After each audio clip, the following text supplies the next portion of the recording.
Check, check. What is going on, everybody? Welcome back to the channel. Welcome in. Thank you for tuning in for another last-minute live stream. Yet again, let me turn this down just a little bit. I think it was a little bit too loud. I noticed my audio levels were not awesome on the stream yesterday, but yet again, here we are on the way back from the schoolhouse. I am officially done with induct training, and I am ready to just get into the system side of things now. And on the way home, since we got done at midday, I said, you know what? Another perfect opportunity for an NG stream, and I got myself a couple of additional checklist items and flows that I'm going to be looking at here off screen to kind of help me get in the swing of things for getting my procedures down. So we have completed the death by PowerPoint. We've got the stream up and running. We've got the rest of the week off. We're going to sit back, relax, and enjoy some flying. Real 737 driver. Not yet, Nabil. I can't claim that title, my man. I'm just a wannabe 737 driver. So not yet. Can't. Don't worry. I will title the first stream after my type raid 737 driver confirmed. But until then, I do not possess any of the knowledge required to claim that title. So, but glad you're here. See what you got. Brand of Sim Pilot. What's up, Todd? AJ Frenari. Oh my goodness, is that a PC-12 driving by? Don't tell Fly Navy. Don't tell Full Flap Sim and PC-12. That might be the SimWorks PC-12 right there, too. AJ, what's up? Good to see you, man. Eastern T3, what's up? Chris Stuper, my man. Hope all is well. Turk, what's up? American Emmy, oh my goodness. Turks with an S is here. What's up, man? Hope you enjoyed Indoc. Have come to learn to love the mecca of hyperlinks. That is our manuals. Hope you don't get lost in the labyrinth building too many times. Hey, Turk, I only got lost, I think, 2 or 3 times. I will tell you this, though. As far as hyperlinks, absolutely amazing. So I come from airlines that never used hyperlinks, and you just had to open manual upon manual upon manual. So I am absolutely loving the hyperlink situation right now. Much better than previous experiences. So, but all is well, man. It was a great couple of weeks there in at the schoolhouse and doing some training. So I look forward to just kind of getting back in the swing of things here, getting into some studying and preparing for the 737 NG as we look at that one taking off. Man, that's a good sound. Can you guys hear that? That's a pretty good sound for a traffic 7.3. Not bad. Water, what's up, my man? Water, you're dead to me since you beat me on fantasy football and ended my season, so I'm not talking to you anymore. But good to see you as well, my friend.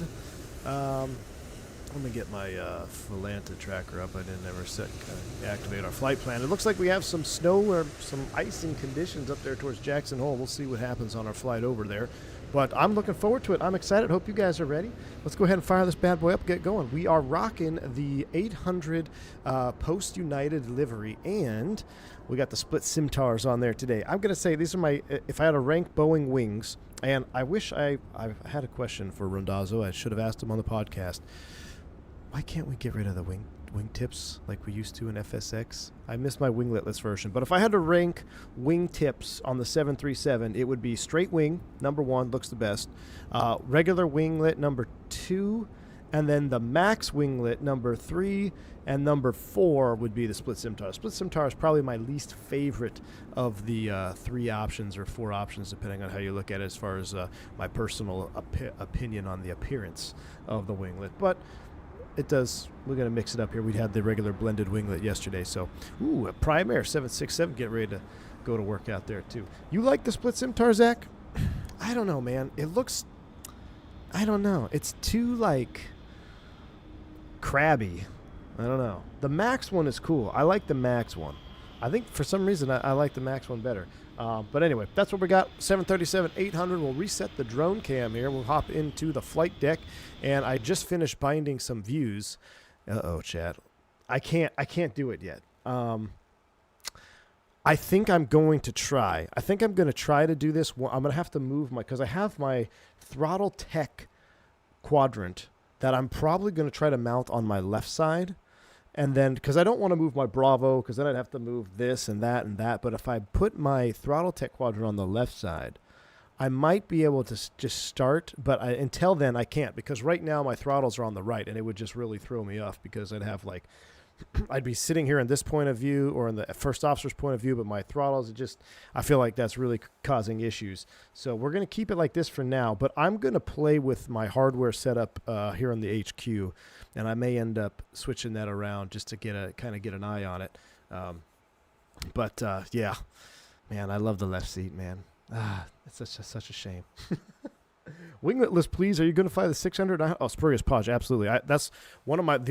I actually really enjoyed the 600 on 2020 because of the wingletless option, and I would use it as like a pseudo 500 or 400 variant. I'd put the old U.S. Airways liveries on it and stuff with the wingletless option. But if you think back to the day, PMDG had a wingletless version in FSX, and I think they had it in P3D, if I'm not mistaken. But I'm pretty sure we had the 800 wingletless version because you could replicate Alaska ops, which is very rare. I don't even, and I think Alaska, actually, I know Alaska retired their 7.3. Was it the 900 without it, or was it an 800 without the winglet? So they're not rocking them anymore real world, but it was a nice option. I just like straight wings. I'm a simple guy. Canadian, thank you for the 10 gifted subs, my man. Hope all is well up there in the great white Canadian North. You know what? We might do some WestJet ops, find some cold weather.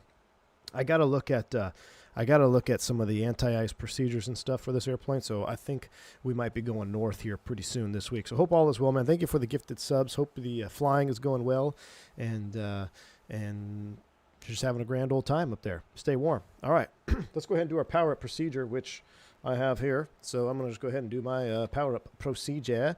And actually, before I do that, let's connect ground power so it's a little bit more realistic. Let's go ground ops. Let's just go ahead and do this right now. We'll get ground power requested. I don't know how to move the jet bridges. I'm at a default Portland, I think, and I think it forgot the terminal there, which is also not very awesome.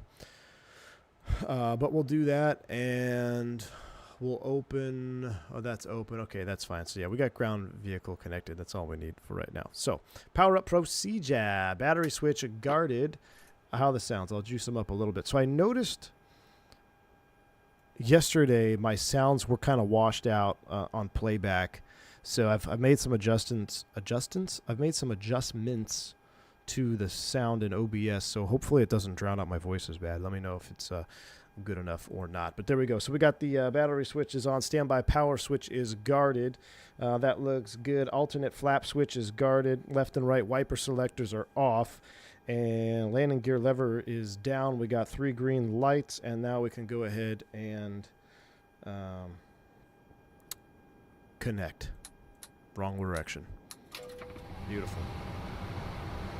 All right, that is a simple power-up procedure. With the simple power-up procedure, we're going to go ahead and let everything kind of come to life here. You know what?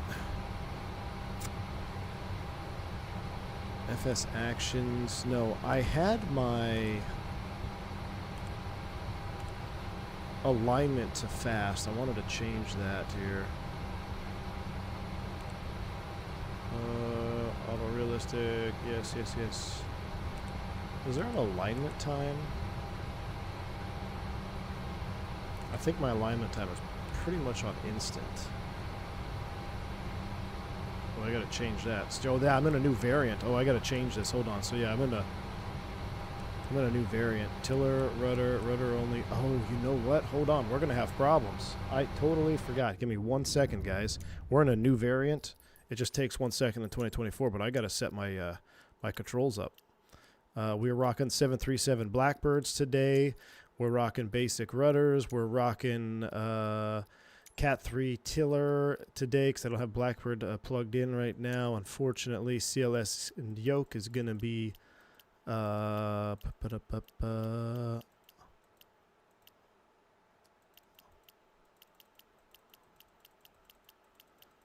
where's PMDG, I think is what or set 777. Do I have 777? Yeah, 777. I use the same yoke settings. Yep. That's all I have bound to it is just autopilot off and disconnect. Okay, that's good. Throttletek, I'm going to use you as the parking brake only. All right, beautiful. Okay, now we're cooking. Hopefully that doesn't screw everything up here. Let's go ahead and go back up to the top. That's all good. You said it was an IRS options? Well, it already aligned, so I guess it doesn't matter. Oh well. That's fine. It already aligned. Whatever. Let's go ahead and run our overhead flow. Niche. Alright. Let's go ahead and start this over there. Believe it or not, I don't see anything in our manuals for leading edge flap testing for originating flow or anything like that, which is unfortunate because I literally think that's a cool little test function up there. But let's go ahead and get this set up. We'll go in align nav, align nav. That's fine. STS system left interphone is off, dome is off. We've got 3 green lights, oxygen, 1600 PSI, normal and guarded. EEC switch is on. Audio panel is set. Flight recorder guarded. Illume light is on. Nav 1, or excuse me, Nav 1. Mach 1 and 2. We need 4 minutes of power before we can do the stall warning test, so that looks fine. And we'll come back and go over here. So flight controls A and B. Now a lot of these switches, you'll notice that we don't really move them in the sim, but because I am trying to get my flows down, I'm saying what they are out loud, so I'm training my eyes, right? So we can know where things are. Flight control AB is closed, low pressure illuminator, spoiler AB guarded. Let's see, we got alternate flaps guarded. That is in the off position. Yaw damper on, not aligned. Nope. There we go. Yaw damper illuminates or is extinguished. Navigation panel is all in the neutral position. Displays are auto and normal. We got engine valve and spar valve blue illuminated. Fuel pumps are off. We got low pressure lights, 4 of them. Back to this side. We're on ground power. We'll leave you as is. We got cabin utilities. IFE passengers are on. IDGs guarded. Standby power closed. Drive lights illuminated. Ground power is on. Gen off bus lights illuminated. APU is off. Not required right now. Panel brightness, that looks fine. Equipment cooling is normal. Emergency lights armed. Chime and seatbelt sign off. Wipers are off. We already checked those. Window heats will turn you on. 1, 2, 3, 4. Probes in auto. 1, 2, 3, 4 green lights. We got amber probe heat lights. Engine anti-ice and wing anti-ice is off. Electric pumps are electric off. Forward entry doors open. CVR. Green light, check. We got 0, 0. Looking good. Back up to the top. Voice recorder is in auto. Trim air is on as required. Ram doors are full open. Recircs auto. Pack off, open, off. That is fine. Bleeds on. APU bleed is off. Flight altitude, since I'm looking at it, will spin up 370. And in auto. Lights coming left to right. Everything is normal the way it should be. Logo is on. Wonderful. Coming across the top here, we're going to throw terrain on the captain's side. Flight director. Auto throttle is armed, which I can't believe we do this in the origination flow. That is set. We could put weather up on the right-hand side. That's fine. Coming back around, we are normal. FMC. Autopilot, that checks. Reset, test the Christmas tree. Beautiful.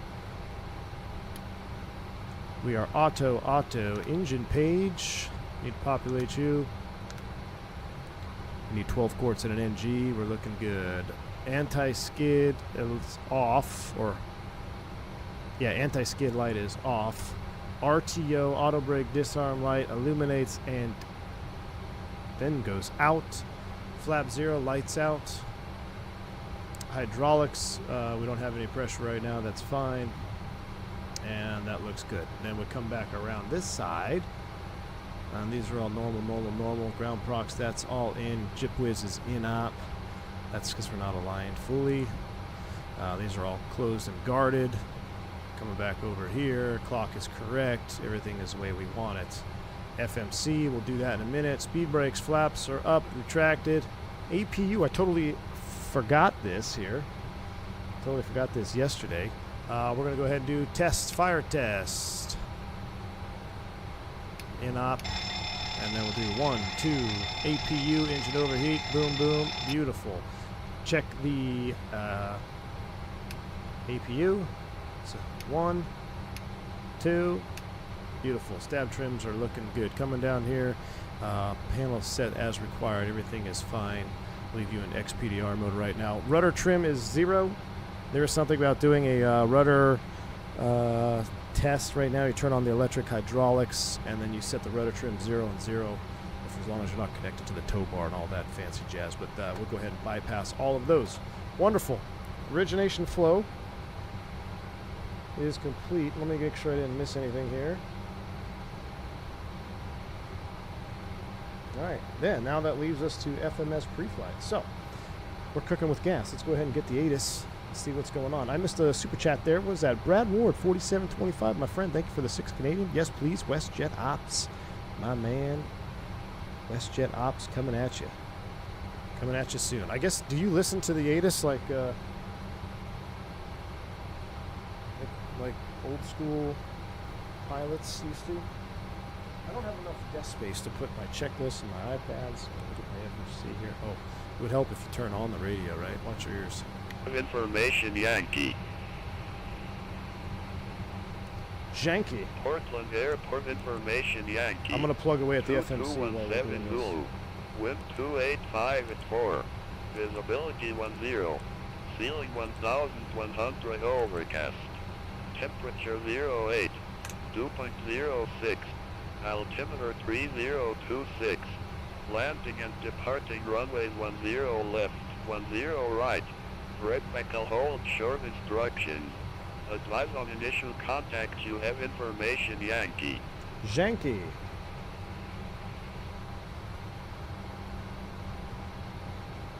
Clarence, good afternoon. United 357, clearance to Jackson Hole with Yankee, please.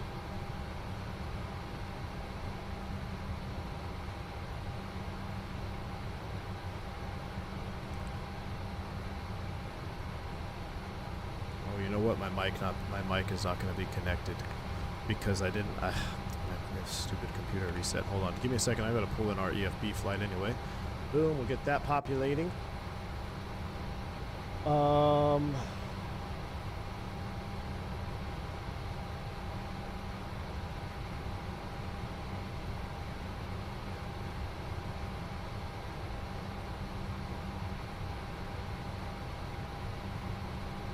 Hold on, I gotta reset beyond ATC. But while that does that, let's go ahead and get our SimBrief flight plan.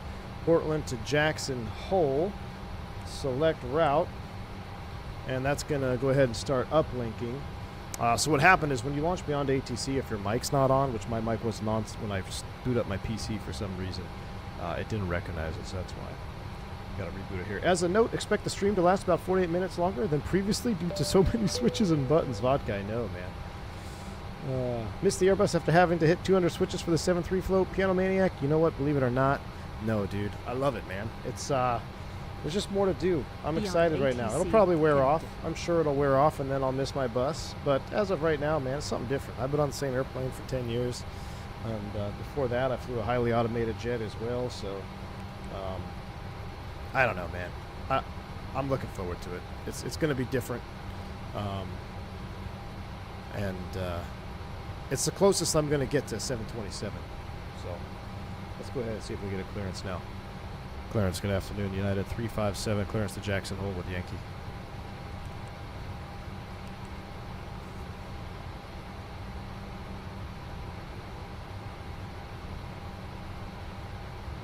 Bueller? United 357, ready to pick up IFR clearance to Jackson Hole Airport. Fine, I'll just let the FO do the radius. It's gonna be this United 357, Portland clearance, cleared to Jackson Hole. Lava 7 departure with the Pendleton transition, then as filed. Maintain 4000 departure frequency 118.1, squawk 3752. Lava 7, 10 left. Cleared to Jackson Hole. Lava 7 departure with the Pendleton transition, then as filed. Maintain 4000. Departure frequency 118.1. Squawk 3752. United 357. United 357, read back correct. Contact ground 121.9er when ready for push or start. Ground 121.9er when ready for pushback or engine start. United 357. All right. Well, that's an easy flight plan. Uplink the whole thing. What was the super good arrival into Jackson Hole? that we flew last time. Do you guys remember? Right now we have us planning landing on runway 19. That's not the juice arrival. Is it? Yeah, it is. It's the RNAV X-ray? I think it might have been the RNAV X-ray. RNAV X-ray 19. RNAV X-ray 19. I'm just going to throw that in for right now.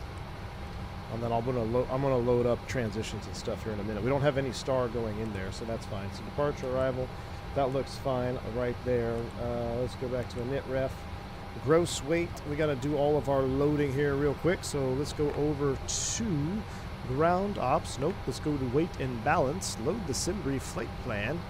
88% on the PAX level. That should give us 14.9 on the fuel, 0 fuel weight, 125.0 will uplink that. Cost index is 59.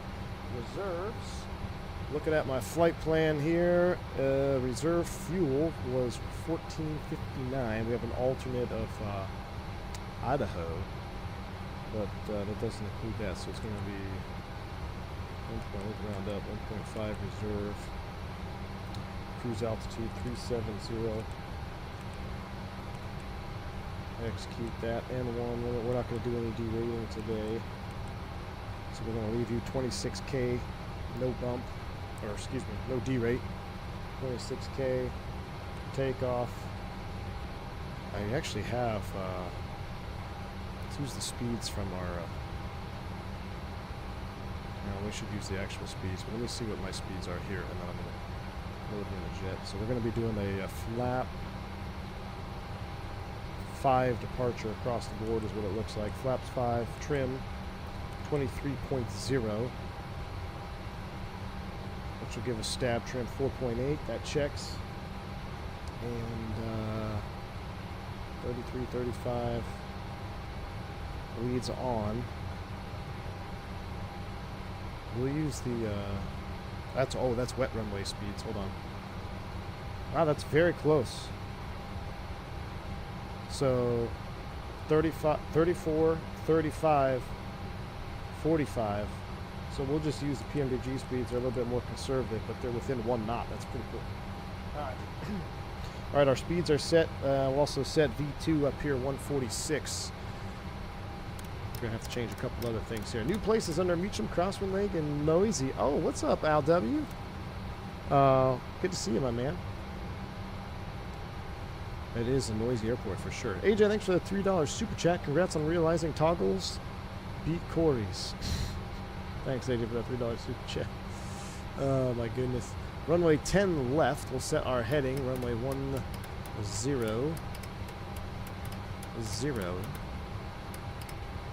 ish. 102. 102. Course line coming back around. We would set that. It's getting a good habit right now.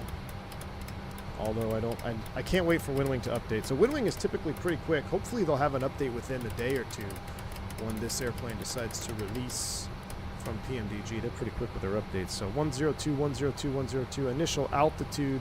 That's going to be on the Lava 7, 4,000 feet. Now I can't actually set this via my Bravo. So I'm going to set 4,000 right there. 4,000 feet is set. Heading 102 is set. All right, that all checks. Flight directors, good, good, good. Beautiful. Let's go ahead and get the APU running. So APU power up. We got the bleed is off. Left forward fuel pump. And APU to start. And let's take a listen outside.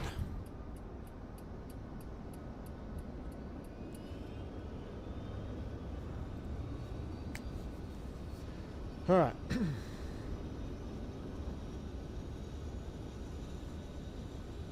See, I'm missing a terminal out there. Not good. Don't forget EO, Excel, and Barrowmans. Oh, I did forget that.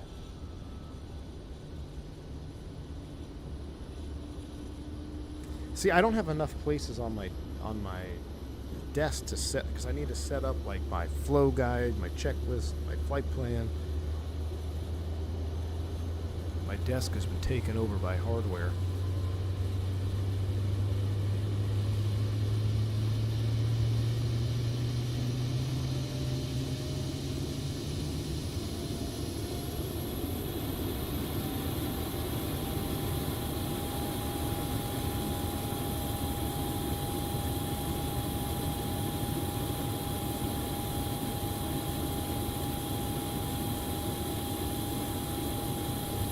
set local.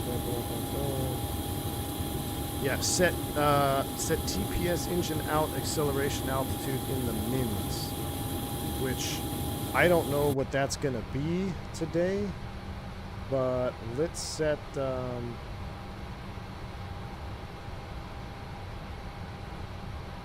Let's just set. Well, we'd set 1,000, right? Or probably be 1,200. I'm not gonna look it up. I don't have an actual TPS, but we'll pretend it's 1,200.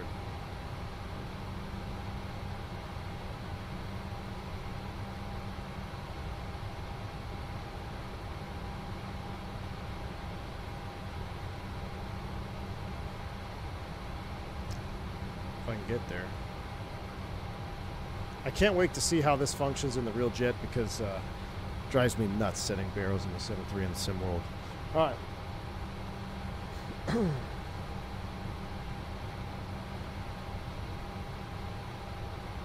All right, barrelman set TCAS 3752. We need to get that in here. 3752. We'll throw you on at the gate. TARA. We would start the chrono, which I got to figure out how to start there. Let's see. That looks good. Start the first officer's chrono. Nope. Nope. Chrono. There we go. For 2 minutes for the APU bleed. While that's getting set up and put terrain back up on the captain's side, he's going to be flying. Let's run a before start checklist. Parking brake is set. I set it with my hardware. Let's make sure it is set. Yep. Parking brake is set. Oxygen. Oh, this is actually really cool. I forgot to do this yesterday. The sounds and the appropriate oxygen function is functional here. That doesn't make any sense, but just watch. So we're on, we'll do a regular test, push to test. Alaska 1278 at gate Charlie 18. And it goes off. Pushback and engine start. Down the ATC. Now if we move this to emergency, press and hold, right? Awesome. So 100%, emergency. Beautiful right now. I don't really have the hands to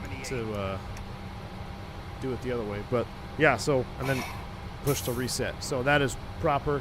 Looks good. Oxygen is checked. Navigation, transfer, and display switches, normal and auto. Window heat is on. Pressurization, auto and set. Terrain displays selected. MCP set displays checked. Auto brake, RTO. Fuel quantity and distribution, 14,900 pounds and checked. CDU checked. Engine start levers, cut off. Transponder, TARA. Aileron and rudder trim, 0, 0. Departure briefing. We'll come back to that. Should be completed. Fasten seatbelt sign. We are done fueling. Is on. That's actually, I think, a captain flow. Fasten seatbelt sign is on. APU is on. APU on buses. It is not. It is now. APU on bus. Fuel panel. We are done fueling. Captain flow set. Flight forms and AML. Onboard accepted. Aircraft PEDs off. Beautiful. Okay, we're to the line. Need to do a magic barrel ref here. A couple other things we need to look at. Let's go back here to electronic flight bag. Alaska 1278 ready to taxi to the active. Departures, Portland. You know what we don't have? 1278 runway 10 left taxi via Echo. Runway 10 left Yep, taxi lava. via Echo. Alaska 1278. Pendleton transition, that looks good. Let's put the 10.9 page on. Pin you. Alright, we are ready now. So, has it been 2 minutes? It has been 2 minutes. Auto, on. But everyone's going to be cooking at the gate here. How do you know the APU is on bus? The lights on bus light is extinguished, bruh. But we can go ahead and disconnect all that stuff. So let's go back over here. Let's go ground ops. Ground connections, rather. Release you. Close all doors. And then we will also cool the shocks.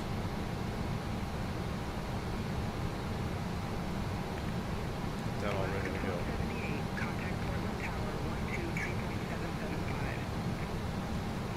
Would have taken off an hour ago on the bus. That's probably true. Probably true. We did all that. Blah, blah, blah. Alright, pre-flight. The captain would have done that. I would have done all of that. And then after fueling, 10 minutes prior to gate departure, captain would have done all that. And I would do that. So, in that case, I would come up here. We're going to go on, boom, boom, off, on, and there. And we are ready now.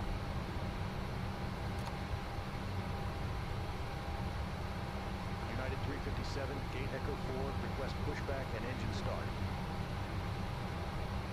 United 357, Portland ground, pushback approved, face northeast. Alright. Pushback approved, Below the face line, probe northeast, heat is on, United hydraulic panel is set, 357. doors and windows closed and locked, anti-collision light is on, Alt-P, brakes released. Boom. How do you turn off your Zulu or Yankee arrival for 19 into Jack? It'll say Zulu or Yankee on the chart. I haven't actually looked at it yet, Gray Austin.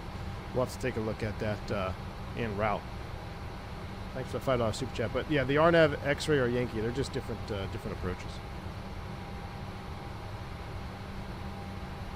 Landing altitude is not 0. You're right. We forgot that. What's the landing altitude in Austin? In Jackson Hole. It's high up there, isn't it? I'm going to have to pull out a chart, aren't I?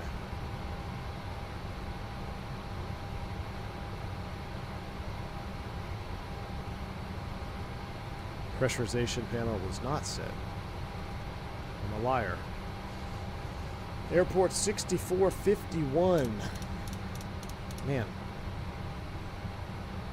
How is none of this stuff automated in 20? It like blows my mind. I'm not necessarily complaining, but I just like how did Boeing go so long without that? Push complete. Set brakes. Let's start them up. Start engines. Alright, grounding 2. Should have been on left. Because we used, what did we use yesterday? We used right yesterday.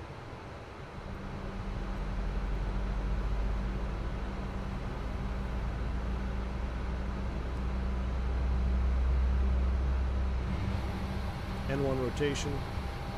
Fuel on.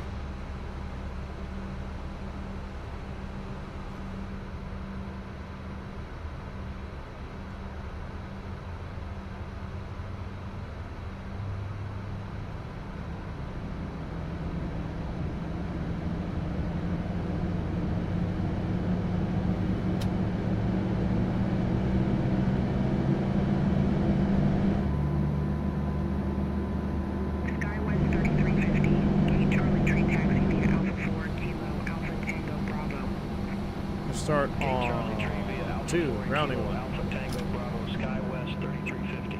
Maybe it sounds more from back here to listen from behind me. SkyWest 3350, cross runway 10 left at Alpha 4. Continue taxi via Alpha 4, Kilo, Alpha, Tango, Bravo. Cross runway 10 left at Alpha 4. Continue taxi via Alpha 4, Kilo, Alpha Tango Bravo, SkyWest 3350.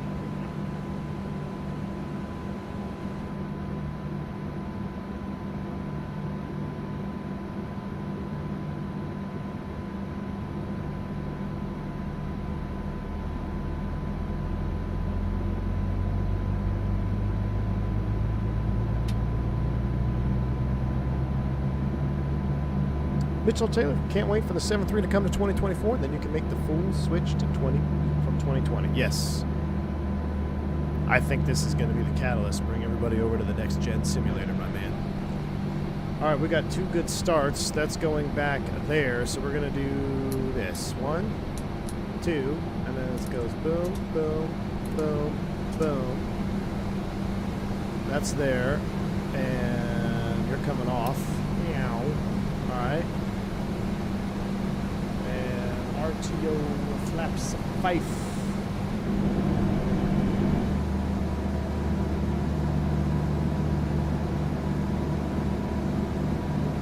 Really, Dave? You lead on?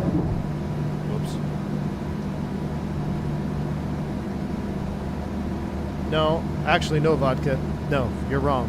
Don't listen to full flap say. The way my operator flies it is the only correct way in the world to fly the 737. So that's the that's how it's directed. It's auto, auto, auto, or yeah, it's from off to auto. It's boom, boom, boom, boom, boom, boom, left, left. That's the way it reads in the book. So don't shoot me. He's wrong. All right, flaps 5. Oh, I forgot to check brake pressure too. We're in the green. That looks good. And after start check displays NISS required, not required. Generators on. Air conditioning and bleeds set. Flaps set. Verify 5. Green light. Flight controls are checked. Recall. Wrong button. Check. All right, let's get out of here.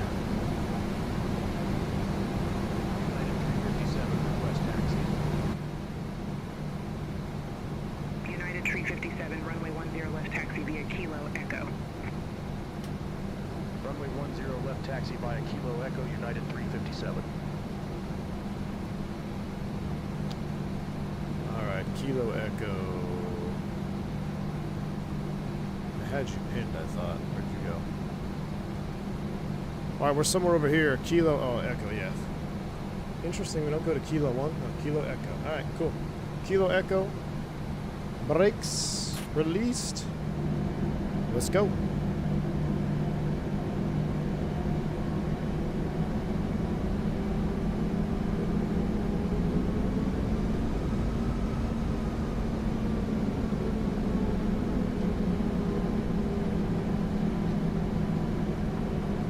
Got a little Alaska. Got a little frisky behind us there.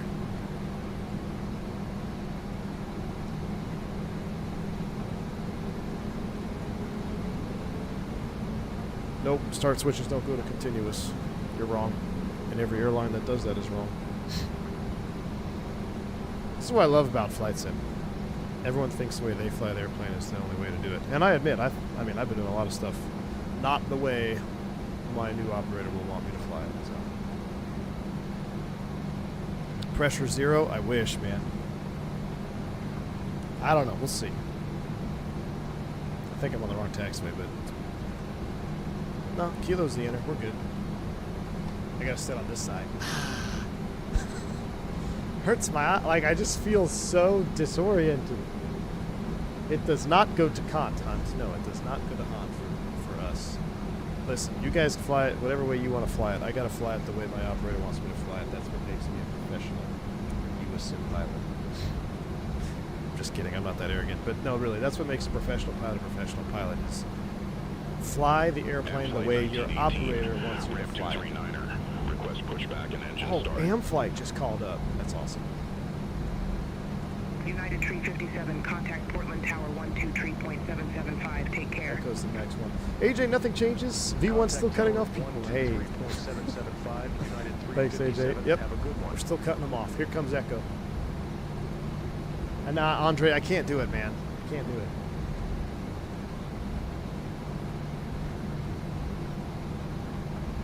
I can't do it. I need to. The problem is, I think it'll be better when I move my hardware around. Like having the throttle on my right side and then sitting in the right side is just, it just adds confusion for me. So right now we're just going to keep it status quo. 7677 Portland Tower, wind 285 at 4, runway 10 right, cleared to land. Brakes set. Runway 10 right, cleared to land. Empire Air 7677. United 357 All right, holding short, LNAV, runway 10 left. 4,000 set. United 357 Portland Tower, wind 285 at 4, RNAV to river, runway 10 left, cleared for takeoff. Runway 10 left, air and aft to river, cleared for takeoff. United 357. All right, I'm looking at my flows real quick. We're good. Let's go.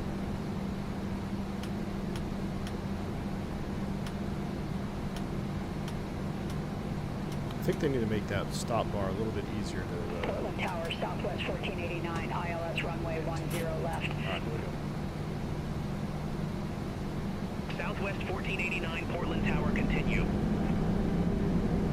Wilco, Southwest 1489.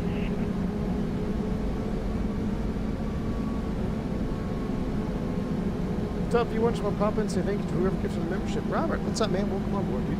Very nice of you.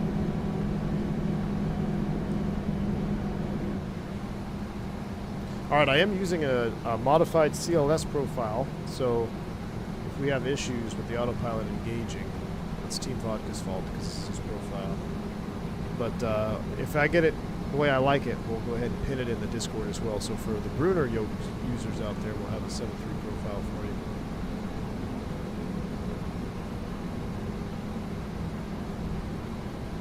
Alright, rolling takeoff. Runway heading check, spool them up, 40%. Little forward pressure.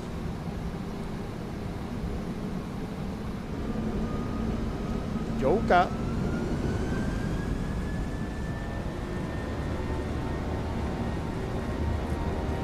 That's pretty good. I think that's pretty good. Not what people are complaining. Turn it up a little bit for you. 80. Oh, I gotta get rid of that call me FMC. It's my call.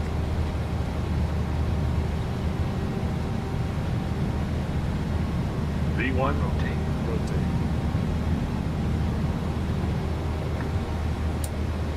How's it? Ready? You're up.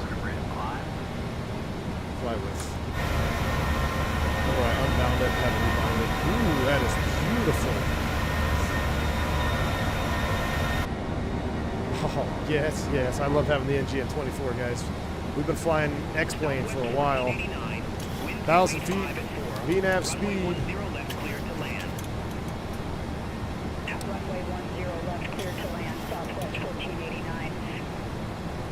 Flaps 1. United 357, contact Portland departure. Contact Portland departure, United 357. Alright, I know everyone gets upset about where you use. Let's just fly the airplane. Flaps up. Portland departure, radar contact, climb and maintain flight level 180. After takeoff checklist. Climb and maintain flight level 180, United 357. What did it say, 180? Oh my gosh, I totally forgot to do the before takeoff checklist, guys.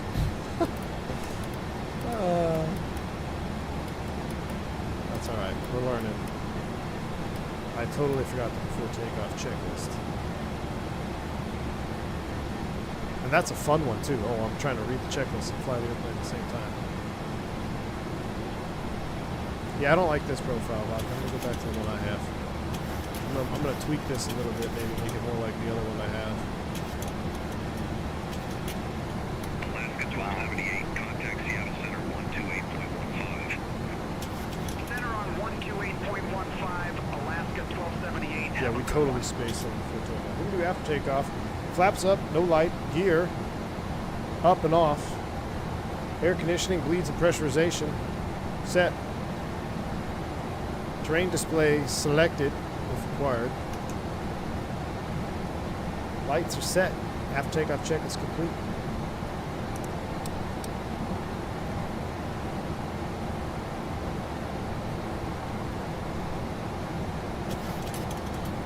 Yeah, I'm actually gonna change this profile. It's way too.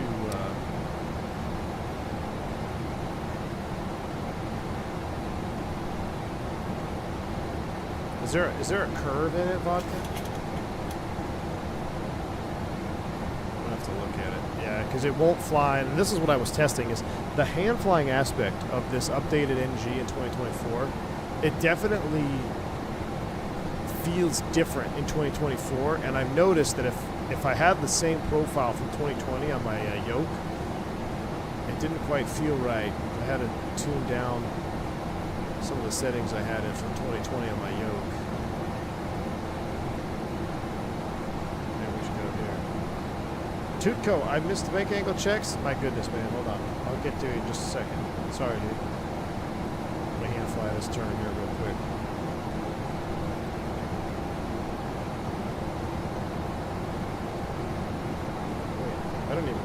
Bank angle check went off. I don't even hear it go off. I'll have to fix it too.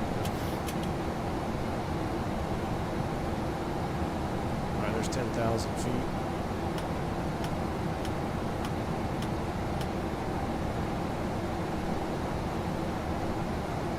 Yeah, it's gonna drive me nuts if I keep switching between the two. Oh yeah, the alert box was off because we were in the takeoff cam. There we go. Showing up now still. Bring this out of the way so it's not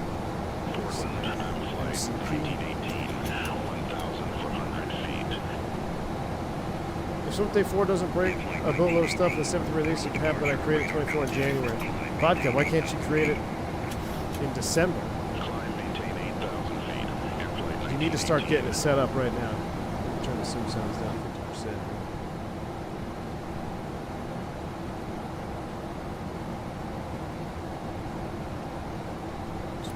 I'm using my Bravo for the heading too. Makes it better than scrolling. Yeah, but you want to get it set up, Vodka. You want to get your sim set up before it releases. That way you can fly day one. Oh, we have to change the FMC. I have heading mag. It's track mag. I've checked. So I need to start getting used to track mag in the Boeing. So let me mess with that in my PMDG setup. Aircraft displays, I believe is what it is. Track up. There we go. There we go. I fixed it. See?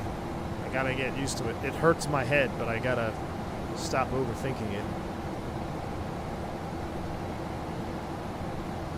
United 357, contact Seattle Center 126.6. Contact Seattle Center 126.6, United 357. Take care. Seattle Center, United 357, passing 15,500 feet for flight level 180 direct lava. The 737 is a good test for both pro flights because it's really loud up here. I know, Jeremy. Yeah, I get to use the Bose pro flights in the 7-3 now. Maintain flight level 370, United 357. 370, up we go. Ooh, we get some turbulence. I want to put the autopilot on, look at the wing view.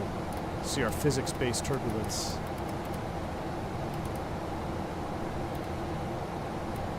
Alright, 370 is set and trimmed out. Come on, day. Full screen cam. Let's park it here on the wing view for a little bit. Oh, that's beautiful. Sounds okay? Too loud? Not loud enough? We'll get those fixed up. Alright, so what did we miss? We totally missed the before takeoff checklist. Before takeoff checklist consisted of the takeoff data and bugs, closeout received and checked, flaps 5, green light, stab trim 4.8 units, takeoff brief completed, HUD set, generators on, air conditioning and bleeds auto and set. Below the line, MCP and ND checked, runway 10, PA completed, lights set. So we totally omitted that checklist, which that's not good. It's alright. We're working though.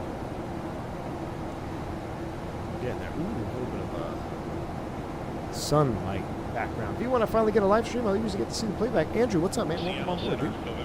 Glad to have you here live. The wing flex looks really good. The wing flex, I totally agree, man. I'll set this view right here. What view is this? Is this my second view? Dang it. I gotta reset it. Ah, had it perfect. That's the view I want right there. Be prepared to go through many pairs of shoes because they'll be scuffed from climbing into the seat behind the yoke. Well, I've been wearing the same pair of boots for 15 years, so we're going to keep rolling with them. Boots are permitted per uniform policies. I was very excited to see that. As long as they're black tactful, I believe is what it is. Does it say tactful? No, it says black soles. Like no crazy pattern. Fix it, streamline. Oh my gosh, Tutco, my man. I forgot. Well, here's the thing, Tutco. I gotta actually, give me a second.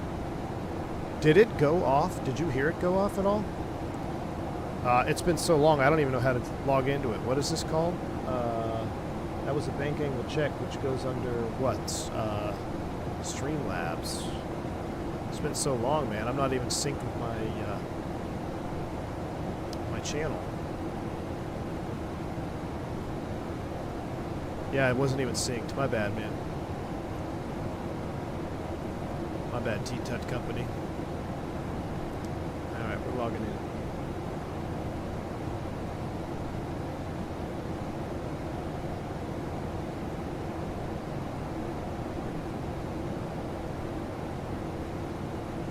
Tutco. There it is. Proof to every operator is different. Most operators remove the yellow stripes from the wipers before use. V1 does not.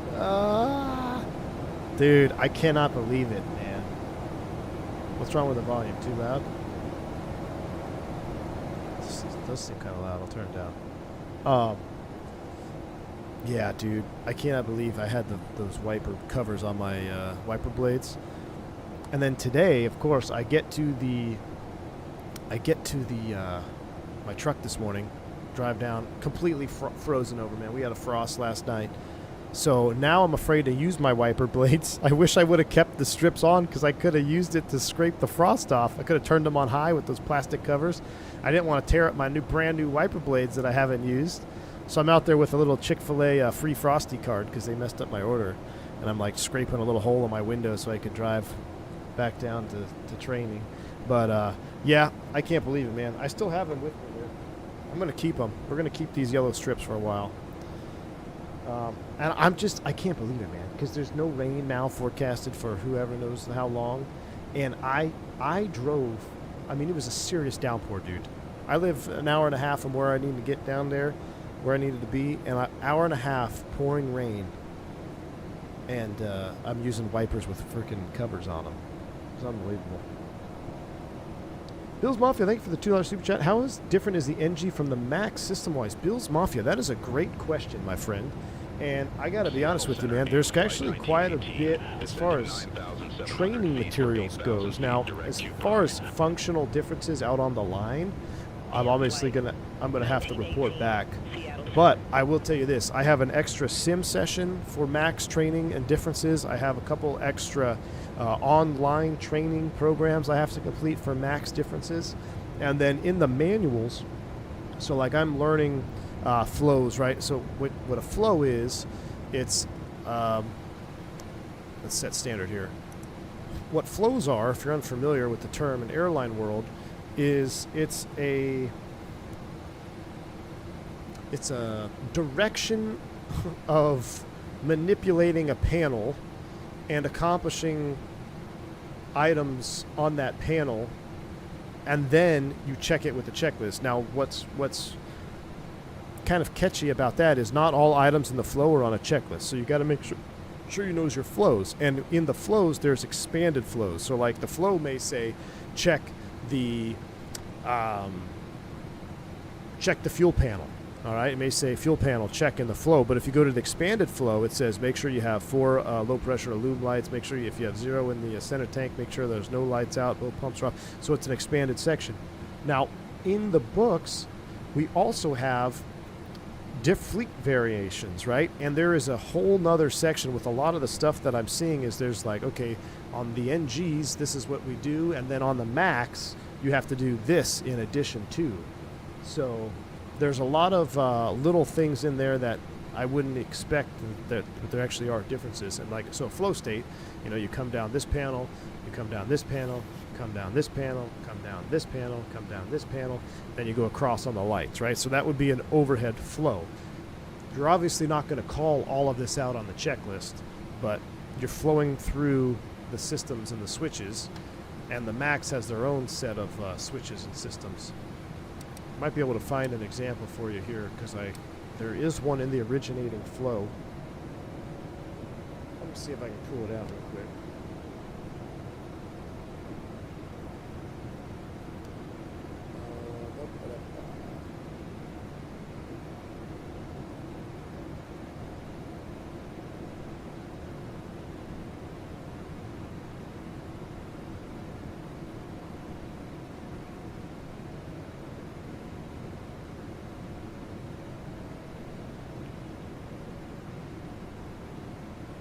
Why can't I find it?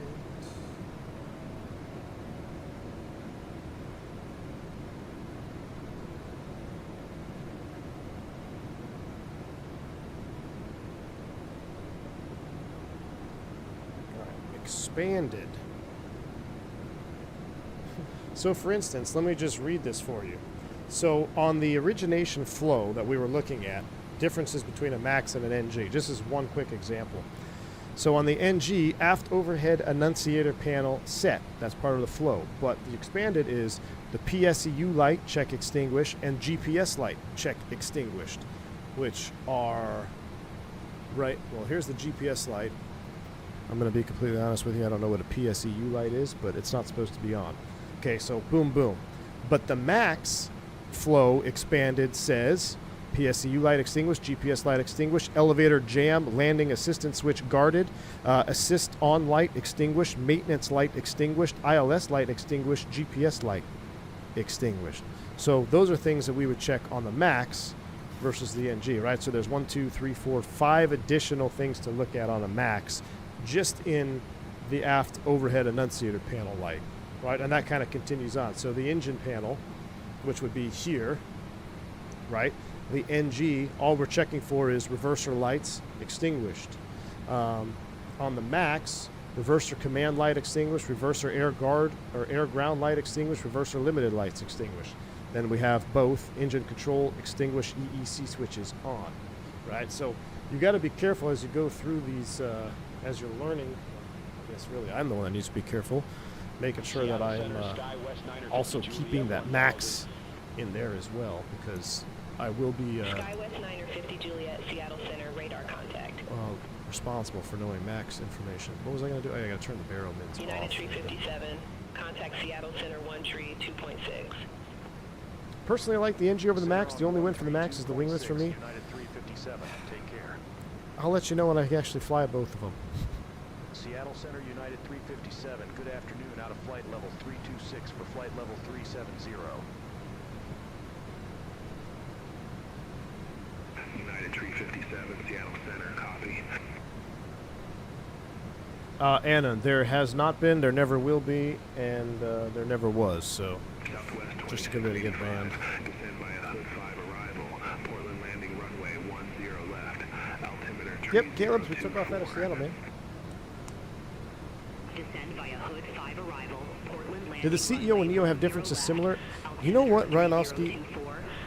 Just on my first impressions of the Boeing, you know, in terms of just my first impressions of going through the manuals and stuff, I gotta be honest, I think Airbus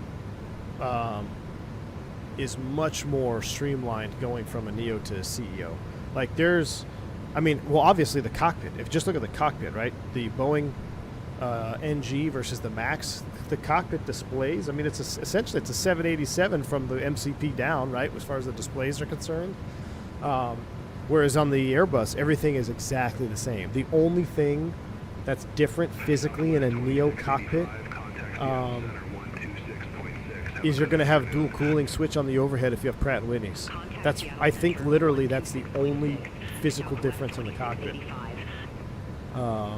Now, right, you might have N1s versus EPRs if you have IE engines, and then you have a NEO engine, you have N1s. But as far as a physical change, what airport? Seattle? I took off from Portland, Mustafa.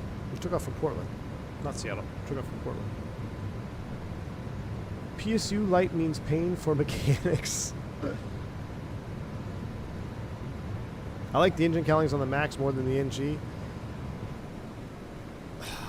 I'll tell you what, I like the head-on view of the MAX better than the NG. Like when you look at a MAX head-on, and it's got those winglets out there and those big motors. But I do not like the side view from the MAX because it has the taller landing gear, a taller nose gear in the front, and it just looks wrong, in my opinion. I like the lowrider look of the NG, so when you see a MAX from the side, it looks like it's, I don't know, it looks off to me. Any thoughts on the AD for the 320? That was pretty wild, man. Props to Airbus, 12 hours, they had it fixed, right? That actually stemmed from that JetBlue flight. Remember that JetBlue flight that nosed over the Gulf? Injured like 20 people? That was part of the problem. Solar flares, man. So, but props to Airbus, they got it fixed. It was an ELAC problem. Expect hood 5, runway 10 left. But not every Airbus was affected. But yeah, that caused mayhem for a lot of people on Friday because there were guys that were leaving class. So on Friday you got to go home, and a lot of guys were at the airport trying to get on a flight home for the weekend, and then everyone was grounded. One of my buddies in class was on the takeoff roll. They rejected. They got a no takeoff, like they were told to return to the gate. So they did a low speed abort at like 60 knots and had to go back to the gate, deplane, do a software fix.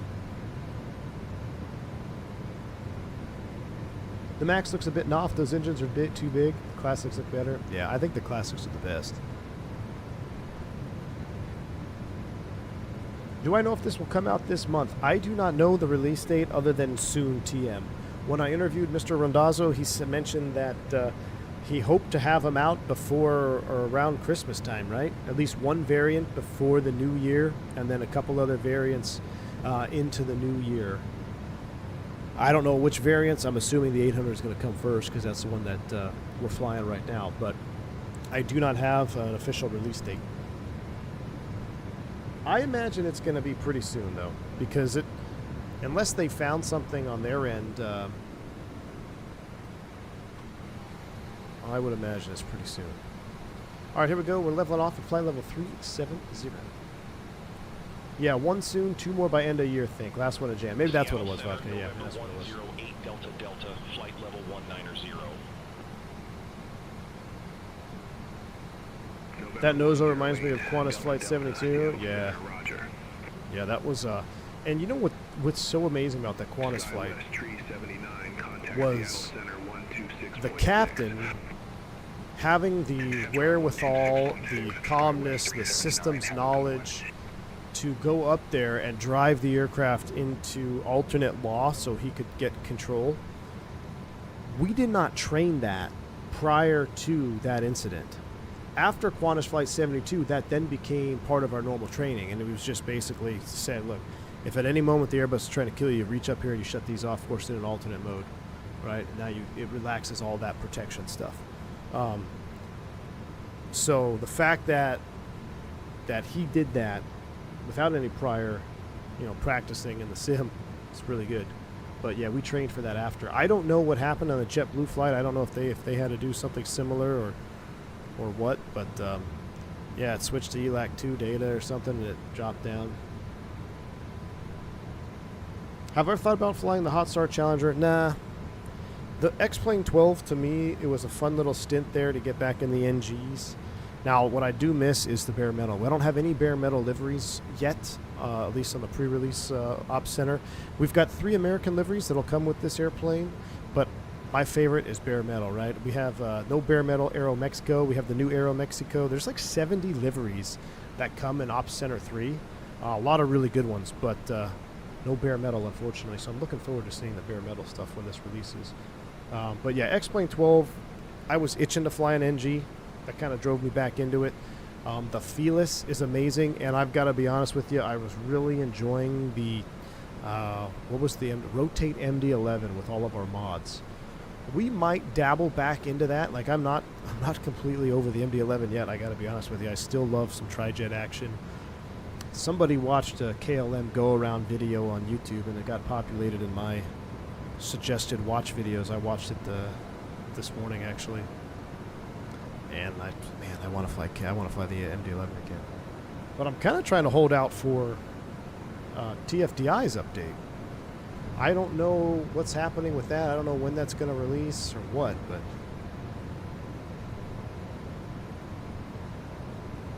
V1, when you're fully trained and getting ready to go on the line, we do a couple of full prep. Oh my goodness, of course, Fubar. I fully intend to do some check ride profiles in the sim. Get myself extra prepared, Man, beautiful clouds, 2024 showing out today. What airplane did you fly before the 32X? Embraer, E-Jet series. 170, 190. And if you work for Mesa, 170, 175. But yeah, I flew 170s, 175s, and E190s. I flew E190 at a 121 carrier, and I also did some charter contract work on that. And then I went to the bus. TFDI has no mention release date, but they're updating a lot of stuff. Brand F Sim Pilot, I saw that, and I saw they did a full flight in like 2020. Not too long ago, right?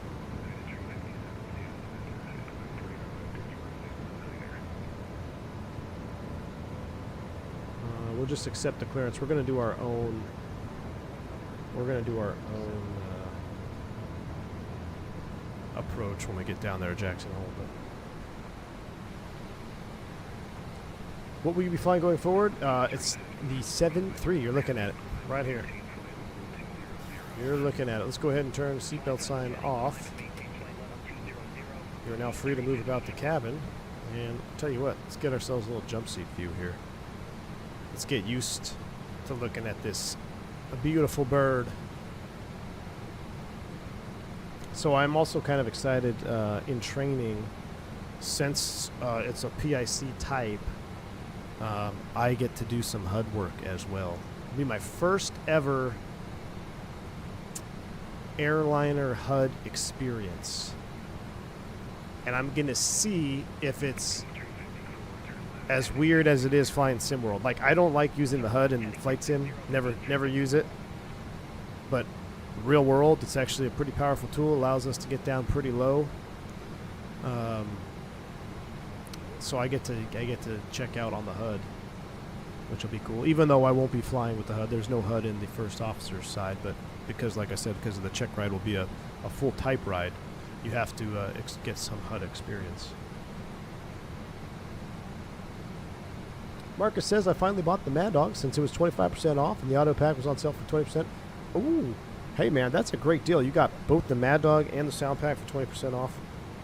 I bet you love that airplane. I really enjoy flying it in the sim, to be honest with you. Mad Dog, I really like to.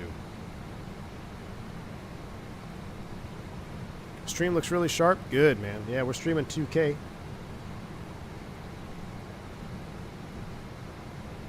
So if you have 2K monitor, take full advantage of that, because I'm uploading at 35,000 megabytes or whatever it is. Should be able to get a nice 2K picture here. But yeah, Cockpit is looking great right now. The sun coming through the windows. Are you nervous about getting typed in the 7.3? Nah, man, not nervous. Excited. I just want to get, I need to get in the sim, or like in the FTD trainers, which it's great. You can access them whenever you want to go down there and study. Get on, like, you sit in the paper cockpits, practice flows. I'm excited, man. I'm really looking forward to it. That's part of why, I wasn't upset about it at all, because I was going into it with the fact that I'm going to choose 737 because I just wanted something. I wanted something new. So, Any Builds confirmed the development of the L10 was going smooth. Really? Well, that's good. And Aerodynamics DC-10 still in full development. I did see that update in the Discord. Somebody posted it. I'm not holding my breath for anything from for that DC-10. It looks good, but like I said, I'm not going to hold my breath. L1011, I'm excited to hear that. What a Christmas present. Do you know what liveries will be implemented? Max Speed Eagle. There are over 70 liveries in the Ops Center. If it's a major airline, it probably has a livery for it. Now, there's going to be a lot more options once the aircraft is released and all the painters get their hands on it. I'm sure you'll see a lot of their favorite liveries from Flight Sim TO make their way over to the NG as well. Somebody needs to make some bare metal stuff. Aero Mexico bare metals, American bare metals. Who else had a bare metal 7.3? Anybody else? I feel like there's a couple more I'm missing. You could do like the Eastern remake, Eastern wannabe bare metal.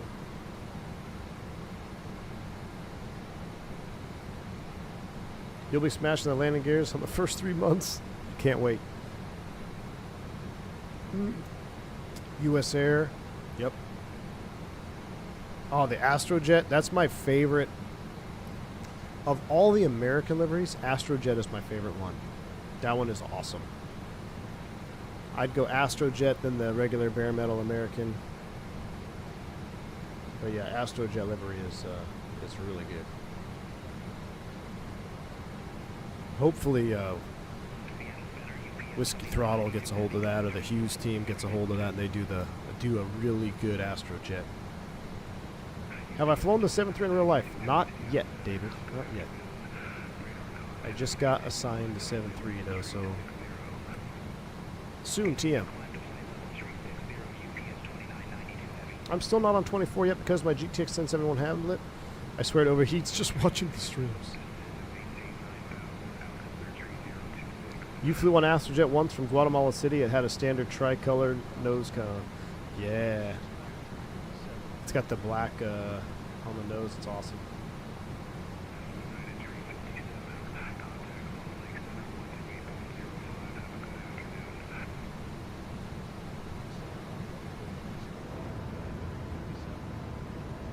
Guess we get some tunes in here. Looking at our progress page, we got 218 miles to go.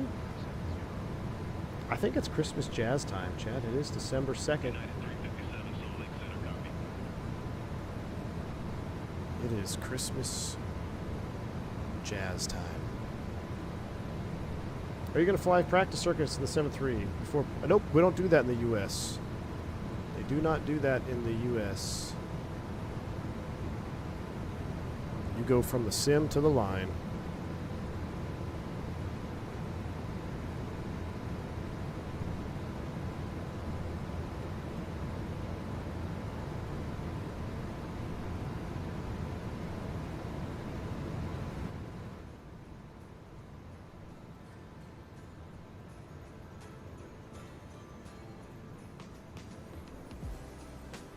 Oh yeah. Now that, I feel like I'm in a United commercial.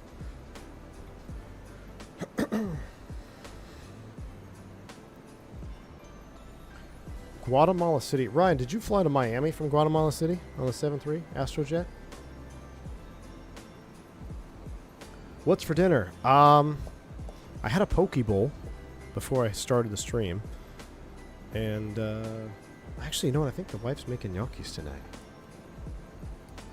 My kids will probably eat them all, though. I'm on the 1 meal a day program, though, so I'm probably not going to have dinner. I gotta. It's a new year, new me, although it's not January 1st yet, but I gotta get ready.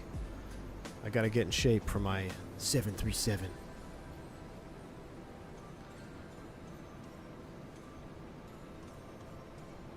Do you know if the captain's HUD, do you know if the captain uses the HUD often? Yes. Takeoff and landing, the HUD is used. And all Cat 2 and 3 landings, or Cat 2 landings, are all hand flown to the HUD with the HUD. Jesse, take care, man. Got to get back into game shape. Carb cut time. Exactly, AJ. Exactly. As a 7-3 pilot, can you fly an NG one day on the max? Yeah, you can fly them the same day. You can do your first leg in an NG, and the next leg would be in a max. Spurious Podge, I believe it is SOP. I haven't been paying too much attention yet to the captain flows, but I know it says HUD set, so I'm pretty sure it is SOP to use the HUD for takeoff and landing. I did get assigned a base, Mustafa. I did. Honolulu, Hawaii. Do you have any advice for someone trying to be a pilot? Well, go out and do an intro flight first. Go out to a local airport. See if you can't do a little intro flight. Fly around for 15 minutes. And if you still like it, get a medical. And then from there, if you pass the medical, my recommendation would be to get your ratings as quickly as you can.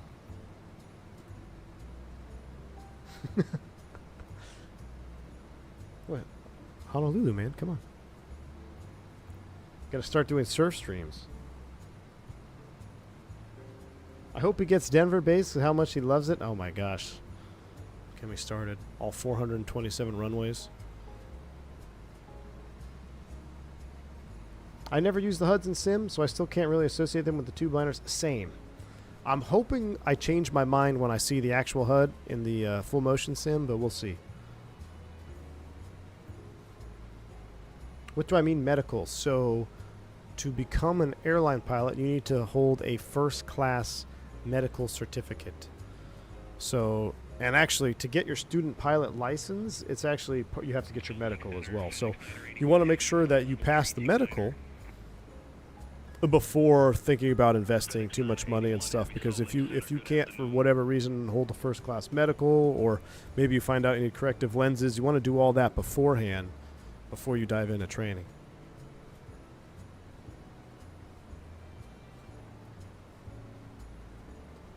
You age twice as fast as normal in Denver. True. Take the train to commute to Honolulu. What about computer performance? PMDG versus Fenix. Max speed or Mach Speed Eagle performance is great on the NG. It's what you expect from PMDG. I think PMDG has always been one of the best performing airplanes in terms of performance in the sim. That's been out there. So it's right now, like when I say, oh, it's Fenix and PMDG are the same optimization, I would say that's true. But current Fenix, because if you look at old Fenix V1, it was very perf heavy. But the latest rendition of Fenix is pretty good. And I honestly, I haven't flown the Fenix lately, but I've noticed no difference. I'll put it this way: I've noticed no degradation in performance with the 7.3, at least on this current build version that I'm rocking. When I got one version early on, I mentioned this yesterday. I got one version early on, and it was not as good as I was hoping, but obviously there must have been something going on, because they pushed out a couple different versions, and this is much. I mean, it's great. I mean, there's no issues at all. Let's get our jump seat view on here, and I'm going to start looking at charts real quick. I'm going to put you guys on the jump seat. I'm going to actually pull up my actual charts, so I can see if there's any special stuff. But we want to do the RNAV X-ray, right?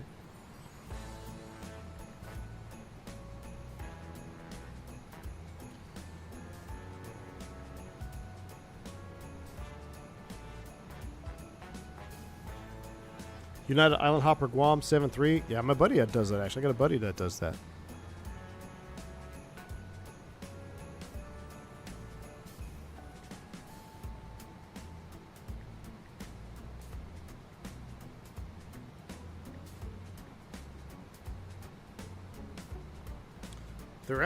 There's some arrivals. Should we do an arrival? No. Guess not. They're not from this direction.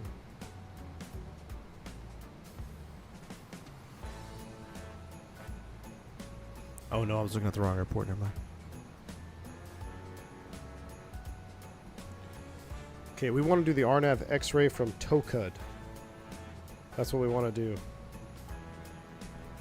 Or the RNAV Yankee Toga. What's the difference?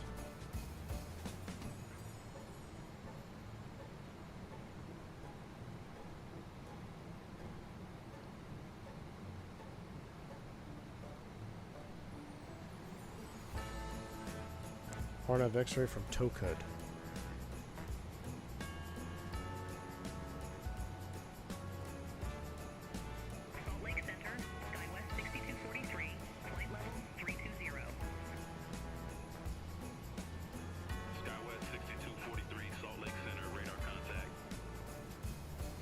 All right, DBS to Toga.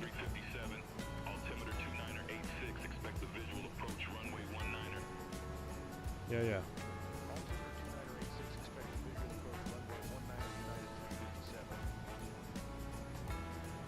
United 357, turn right, heading 185, intercept the 19er localizer, vectors for the approach. Turn right, heading 185. Alright, I'm going to change freaks for beyond ATC.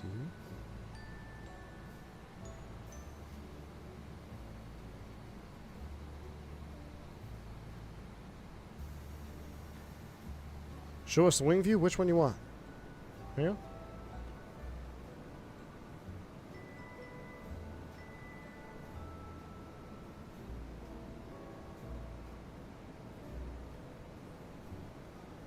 Let's see here. We got some emphasis items. Short runway, high altitude airport. Go around rejected landing is required if a touchdown is not accomplished within the first 1,000 feet. Due to high terrain, one pilot should actively monitor terrain. Review applicable engine out. Emphasis items for arrivals. Check minimum IFR altitudes, MSAs, MORAs. Use EGPWS in terrain mode for enhanced situational awareness. Night visuals prohibited. Expect turbulence on approach. Seek the flight attendants below 18,000. When landing 19, plan to turn off no later than Alpha 1. Tower is closed, blah, blah, blah. Ramp space extremely limited. Hazards. ILS Zulu is the preferred approach for 19, but we're not doing that. RNAV approach. RNAV X-ray 19. A319 landing restrictions. We don't have to worry about that because we're not an A319 chat. Special A319 engine start procedures. Don't have to worry about that. Cool. All right.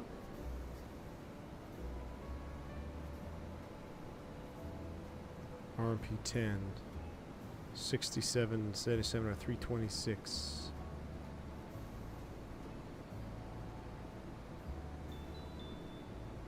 Yeah, before the markers, pretty much.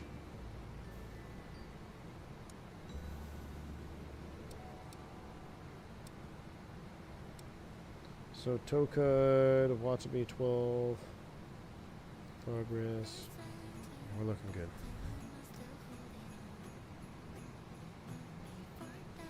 What did I say the barrel was? 6,000. Does it even go that high?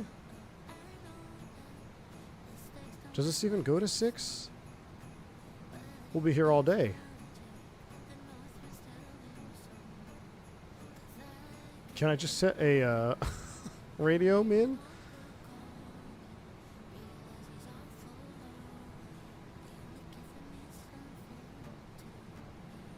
Finally, first time can chat, but V1 is legal.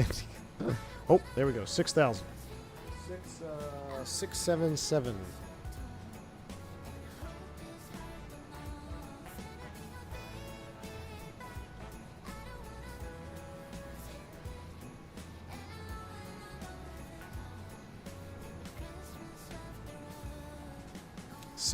Oh my gosh. No.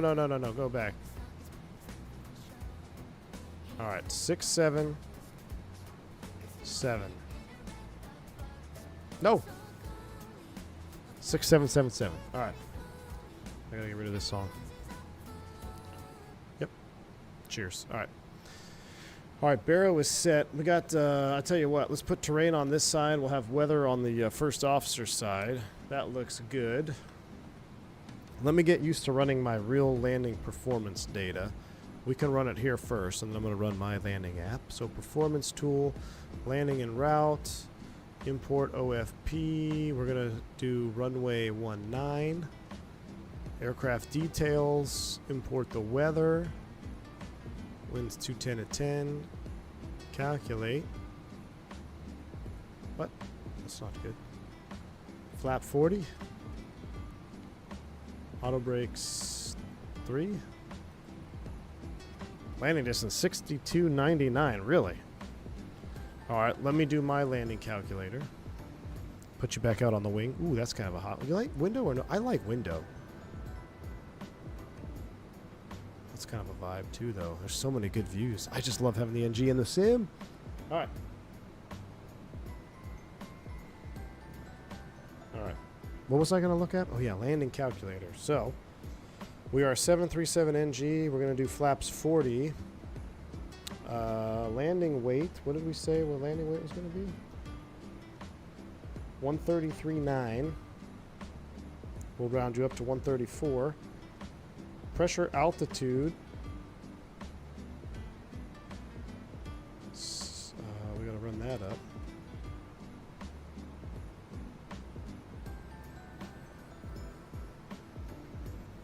Outside air temp was like minus something, right? Braking action dry. I'm getting 7,500 here. Hold on. No, I'm not using ForeFlight. I'm using my real world charts. I'm trying to get used to them. 131.8. Oh, I ran that as 131.8. So we'll do 132. And we'll do dry. Auto brake 3. Actually, we probably should run. Should we run wet? We'll run dry.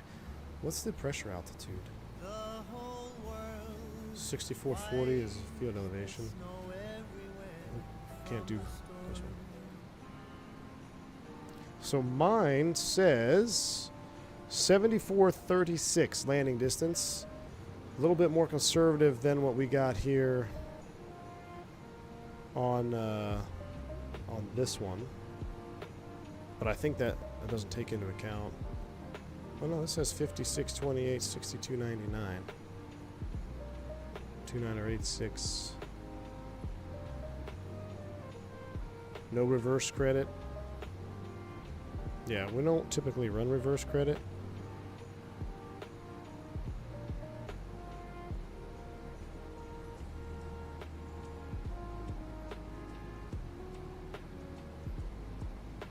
Wait. Why does it say temp? 16. Outside air temperature -2. Still 7,400.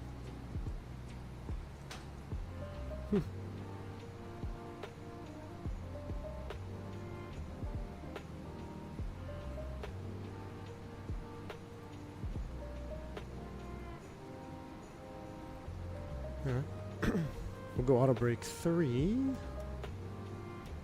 Set. And let's pull out the actual chart here. Arrival. Airport. 10-9. 6,300 feet. Yeah, something. I must have something wrong in my landing app.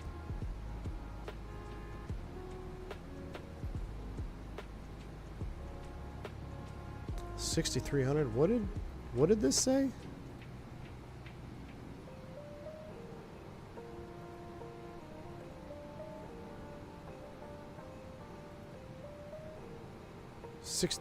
$56.28. Yeah, we don't have a whole lot to play with. VREF of 140. We'll do flaps 40, 136. Man. Yeah, we won't have a whole lot of room to play with there. All right. Alaska phased out the 900, keep a 900 ER. Yeah. They got rid of the 900 straight wing, which was, I like seeing that one.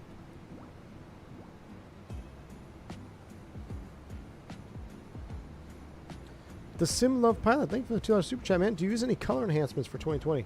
Sim Love Pilot, this is actually 2024, and no, this is 100% default. The only add-on here is the PMDG 737-800. Oh, wow. Let's do an outside view for a minute.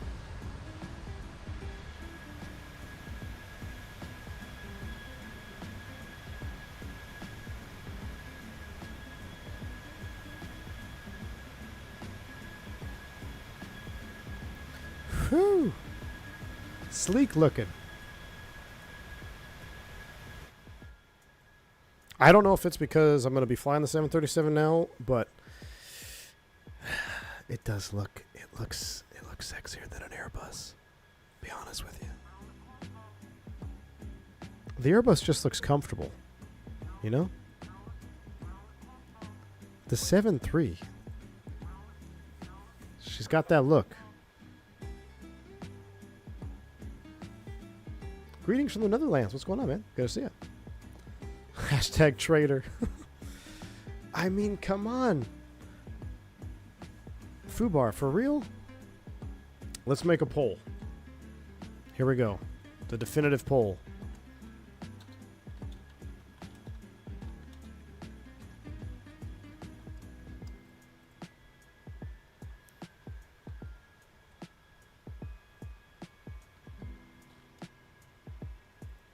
Definitive. As an Airbus simp, the Boeing does look nicer. Yeah, I think it's got to do with the nose, you know? It's all about the nose, I think. Sea Captain Overspeed, I like how low to the ground it is. It's the nose. Who doesn't love a pointy nose? Right, Dougal? How's it going, man? So, and this is why I put 320 specifically, because I do think the 321 Sharklet or the 321 Neo Sharklet with the masking is really good looking too. You'd have to compare that to a 900, but just 800, which is a middle of the road, 320, middle of the road. Because the 321 Neo Sharklet with the eye masking is pretty hot.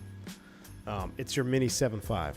But then you'd have to compare a 900. And I'll be honest with you, I actually don't really like the look of the 900 7.3 that much. Ooh, 7.3 Max. From the head-on view, I would agree. I think the 7.3 Max is nice. I don't like the way the Max looks from the side. It looks like it's on stilts. Or just... The 7.3 Max forgot to do leg day. The 7.3 NG just... Never did. Or, I don't know. Doesn't have legs. 320 is champagne, easy to drink and classy. The 7.3 is a bourbon. Uh-oh, what did AJ say? Uh-oh. 7.4 greater than everything. Agreed. Man. The more I don't know, man. 7.4 L1011. I don't know. That'd be a tough one for me. I think I'd agree Eastern T3 though. 7.4 greater than everything. And then I'd have to put the tri-jet in there. I'd have to go 7.4 tri-jets, then 7.5. Jeremy, I extremely dislike the 787 nose. I'm so disappointed in Boeing's design decision for the 787. If they would have kept the theory going here, the pointy nose, I think it would look amazing. The A350 is, in my opinion, the only Airbus that looks better than its Boeing counterpart. I think the 350 looks better than the 78. All the other airplanes, I think Boeing has the edge aesthetically. Although I may go A330 over 7.6, you know. I think the 330 is... The 7.6 is just kind of weird. It's just big, wide body. 7.3 on steroids. The A220 Ryanovsky, I mean, it's not a bad-looking regional jet. Not a bad-looking RJ. L1011 cabin was the last remnant of companies not having infinite agree they have now. Yes, you're right, Ocean Man. Agree the 7.8 doesn't look great. 350 does look better, yeah. And it's kind of shocking because, I mean, I feel like it could have looked so much better. But they ran it into the terminal building. A 787 looks like it taxied into the terminal building.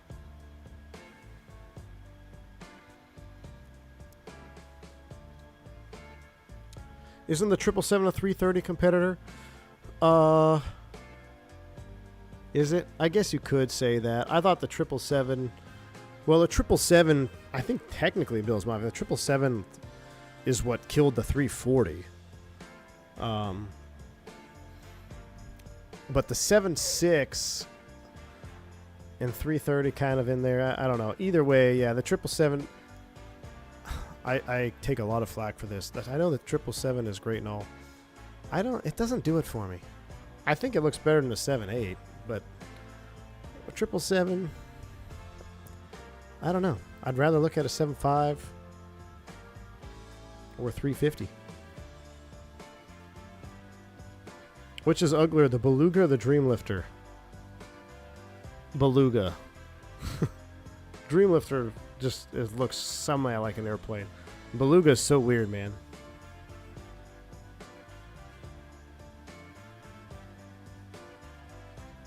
The 7.6 does look old. It does look odd, I think. Was a passenger to L1011 twice, mid-90s, fantastic? Yeah, man. I flew an L1011 to Hawaii. Still have the tickets. Loved it, man. Or was it a DC-10 to Hawaii? I can't remember. I thought it was, no, I think it was an L1011. ATA L1011 to Hawaii, yeah. 777 feels like a giant 7.3 with updated tech. Yes, Jeremy, yeah, true. Yeah, the L1011 for me is like peak just awesomeness. DC-10 look cool too, but there's something about the S-Duck, man. The L1011, 727. L1011 across the pond with Freddie Lake here. Nice, Dougal. What's the A300 counterpart for Boeing? I guess you could argue the 7.6 versus A300, right? Would that be the competitor, 7.6 versus A300? I don't know. The A300 was before the 7.6, wasn't it? So this is where I lose my airline. I need to do aviation history buffs. The A300 was... the A300 is what pretty much started killing off the Tri-Jet program. Because they started doing ETOPS, right? Instead of the 7.6, 777, killed off 3-engine airplanes. I wish they put more powerful engine on the L1011. The engines... well, Jeremy, the problem... well, so what happened, Jeremy, is Rolls-Royce and Lockheed, they settled specifically on that motor because they built so much more. That airframe was dependent on that motor, which is what made it so advanced, or part of what made it so advanced. But then when that motor had issues, that was part of the downfall of the L1011. But now we have the RB211s, which are like one of the most successful engines ever. So it catapulted Rolls-Royce into making a really good engine that is still out there today. But it was kind of a nail in the coffin for the L1011 because they had issues, and they couldn't do an engine swap on it. The DC-10, you could order it with multiple engine variants.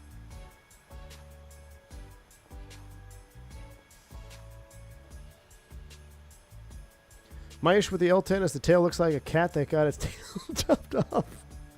I prefer the MD-11 DC-10 to look at the L10. The S-Duct is cool, but better on the 7.2. Mustafa, somebody escort this man out of here.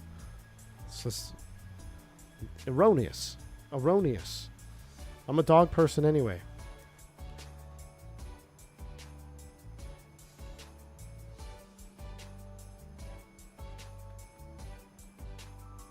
Ooh, look at that. Sparkly wingtip. Wow, we're going to get a sunset night into this place. I'm kind of scared. Making airframe specific to an engine is suicide. Yeah, well, that's part of the reason why it didn't last very long. But when you think about it, there's a lot of good videos. So I'm super nerdy. Like when I get sick or like I can't go to sleep, I turn on like nerdy aviation videos. Like, oh, the history of the L1011. Now, the L1011 I actually was obsessed with before YouTube became really popular. So I used to read stuff about the L1011. But there's a lot of good videos out there now that you can watch. I watched one the other day that talked about, I think it was the rise and fall of the L1011 or something. And that guy did a really good job. I don't know the name of the channel or else I'd drop a link. But I think it was like rise and fall of the L1011, something like that. Some really good info and really good video too. Like that's what keeps me interested, seeing all the shots, like the plane spotter views of these airplanes back in the day when aviation was just heyday, man. You had so much variety out there. Now plane spotting is, to be honest with you, it's like a shell of what it was in the 90s. Yeah, people actually used to read. Believe it or not, I used to read the, was it the Just Flight L1011? I think it was a Just Flight. I used to read the box, the CD-ROM, when I was on the toilet. You know, I used to put the manuals, like Microsoft Flight Simulator used to come with paper manuals, and I'd have that. That was my reading material for the loo. You know, I'd have those all in there. You could read that stuff. Or you read the back of the shampoo and conditioner bottles over and over again. Now people just tweet. Flight Force, what's up, my man? Thanks for the 45 months support. How you doing, man? Flight Force, my man. Hey, Flight Force. So, I know you got that Airbus throttle. There's a Boeing throttle that I really want. I hope they have one at Expo. You gonna be at Expo next year, Flight Force? The FS 2004 manual. Yep, Fubar. Was 2004 the one with the Concorde on it? Or was that 2000? I always get them mixed up. The Comac hasn't crashed. What about it? Is it pretty safe? The Comac. I just don't think it was that popular. It wasn't very efficient, right? Oh, we got to set lower altitude here. We're coming up on TOD. We'll set, we're not going to use beyond ATC. I'm going to leave it run, but I switch frequencies, so we'll have traffic. But I'm not going to listen to them to give me vectors. I want to shoot an RNF. So we'll set 12,900 feet. Get ready to start down here.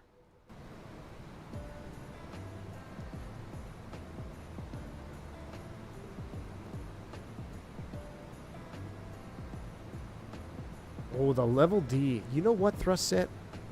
I always forget. I always forget to mention the level D. The level D 767 was like the original Fenix. That airplane was so phenomenal. I remember playing with that airplane on my laptop in college during, like, we were doing weight and balance class or something. And I just remember I would have the level D76 on FSX playing in the background of my laptop. That thing was awesome, man.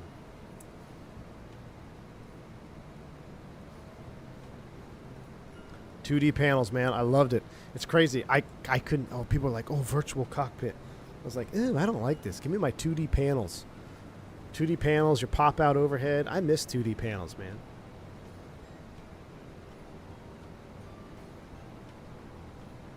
Still waiting for the Just Flight Fokker 100 to be released. Ah, so you know what? What do you guys think about this? I'm glad the poll is 72% Boeing. So the PMDG interview is pretty popular. I've had a couple other people reach out to me about doing similar style interviews. And Just Flight, I think, is going to be up next. So I think I'm going to do a post on the community tab for my commercial members. I'm going to open up a thing where we do, if you give me questions you want me to ask, and I will have a Q&A section with developers, and I will take some questions from the commercial members. So I think that's going to be part of it. I got to send them an email today. But yeah, we're going to do Just Flight, and I would love to do another Black Square one. There's a couple out there that remain unnamed for now, but I kind of like that idea. Developer interview. You guys let me know what you think about that. I love the Just Flight stuff, man. I really can't wait for the 100, the Fokkers. Also, the 146 update was pretty huge. I'm going to have to look into that again. Unfortunately, you can imagine the next couple of streams are probably going to be pretty Boeing heavy here. As I take you guys with me along my journey of studying, but we'll sprinkle in some additional stuff. I know there was a pretty big changelog to the 146, which is a great plane. It flies under the radar. So many people forget about it, don't realize it's out there, but it is a fantastic product for what you get. And I've said I've been wanting to do this every year for the last 6 years of making my recommended add-ons list for Christmas. The 146 series, even the RJ series from Just Flight, they're such unique airplanes, but what you get from what you buy, like how far your dollar goes when you buy one of those, it's incredible. You get multiple variants, phenomenal textures, phenomenal sounds, phenomenal systems. I mean, they are really, really good airplanes. And I don't fly them too much because it's one of those planes that fit into the great airplane to fly, but not an awesome streaming airplane because it's so demanding. But yeah, they had a big changelog for that. So kind of like a podcast. Exactly, AJ. Yep, we're TOD. We're on our way down. I guess I should look at my top of descent flows.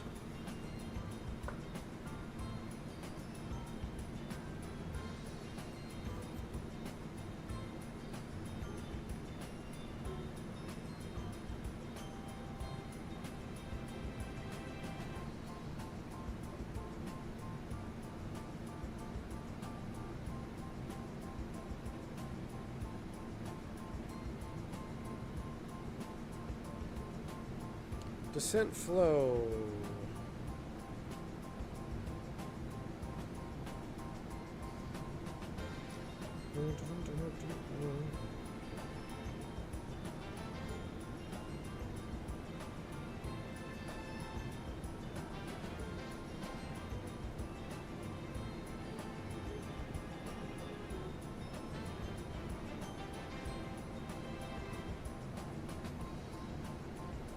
Steering lights, fasten seatbelts.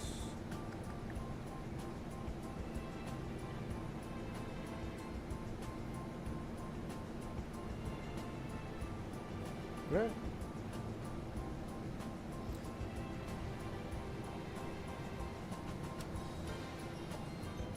We'll let the song play out, then we'll go to work here. Marty, thank you for the 10 euros, man. Appreciate you. V1, you helped me a lot during my pilot training with Airbus Procedures. I had my MCC on a 320 sim, and now you will also be my 7.3 coach. Got my first shot flying a PC-12 as of this month. Very cool, man. Love the PC-12. Let me ask you, Marty, when you do an engine start, does that PT6 peak twice on the ITT, or does it just have a continuous increase in ITT and then stall and go up? Or does it actually go up, peak, fall, then go back up? We keep having this debate.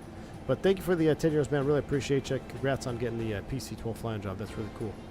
Blashrod with the $20 super chat as well. Or BS Blashrod.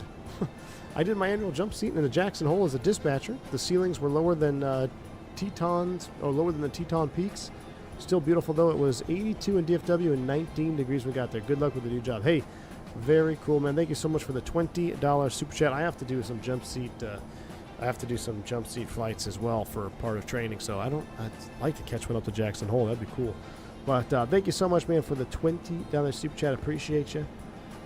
And thanks for the info. Thanks for giving me that piece of info, because I may have to look for that for my jump seat qual. Marty says the PC-12, it does peak twice, but not really falling during the peaks. Okay, so would one call it like maybe a delay in ITT rise? Like it comes up, settles down, then goes up again? Right? Where's Mickey G at when you need him? V1, glad you're progressing well in a new job. Thank you, DJ. Appreciate the support, man. All aircraft be advised, information echoes out current, altimeter tree 027. All right, echoes current. Time to go to work. Sounds are coming back up. We've got terrain mode on. Let's get some background light on. Let's get some of this light on.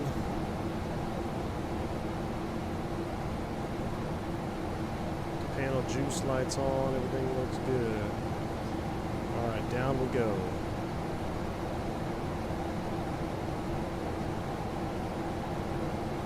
Now, I don't know how to fly RNAV yet in the airplane, so we're going to just do our best. Matter of fact, let's put out the RNAV checklist here. Or RNAV checklist, the RNAV approach. Janky? No. What did I do?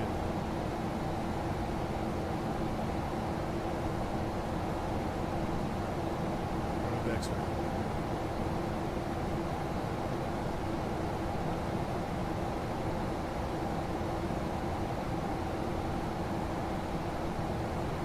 Alright, RNAV X-ray is up. Technically, Toga is should fly over that waypoint.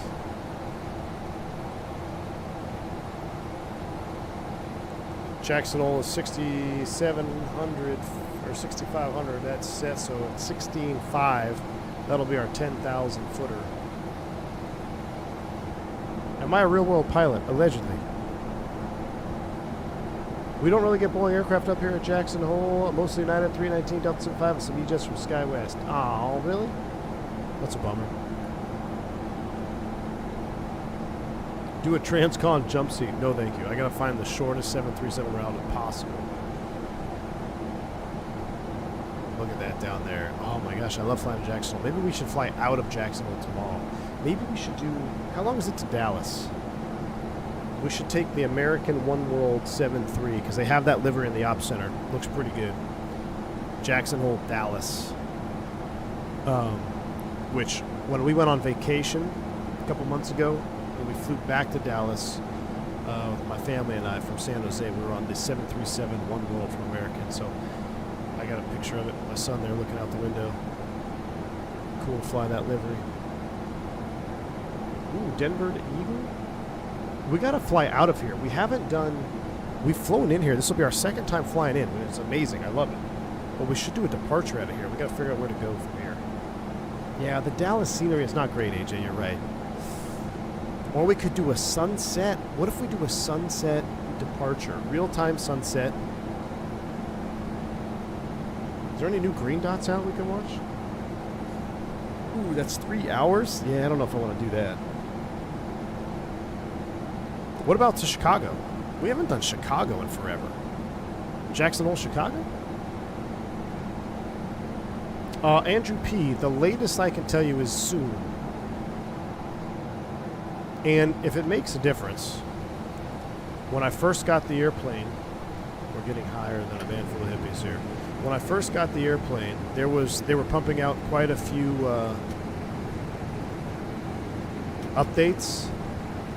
Those have really slowed down, so to me that means that they are stabilizing the product, so it could be very soon. Could be very soon. Because when they first started releasing the airplane to streamers and stuff, like internal testing, there was an update, like, I think we had 2 or 3 updates in one day, then there was another update another day, then another update, then another update. It's kind of stabilized, so who knows if that means anything or not. And we need to go ahead and throw the engine anti-ice on.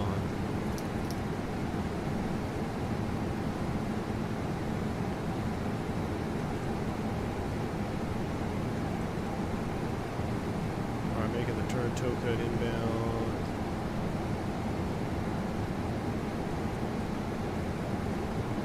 I want to do a speed intervene here. I want to slow up here. 270 on this going in there. 270 knots. Stow the speed brake.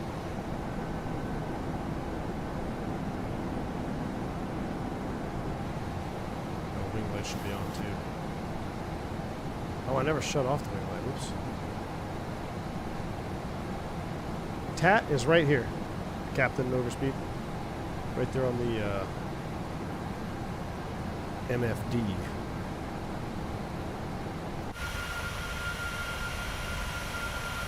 I gotta say, I like the red and white candy striped antennas. 3 Greens, what's up, man? That lighting could put a horn on a jellyfish. What's up, my man? How you doing, 3 Greens? Let me get flight recorder ready because it's gonna be juicy.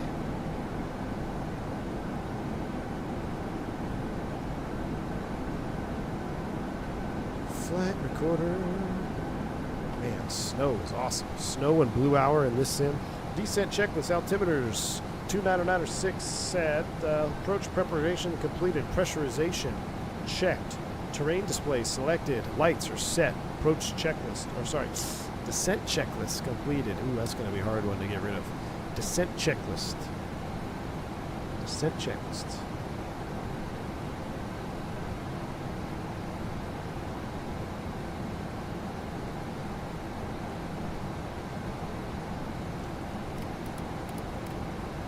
Actually, we can set the bot. Let's go ahead and set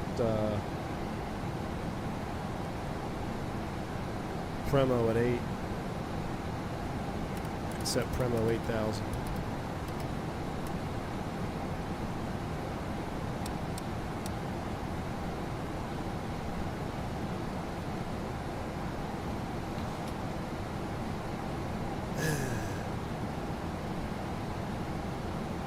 There's just so much info going on in the HUD, man.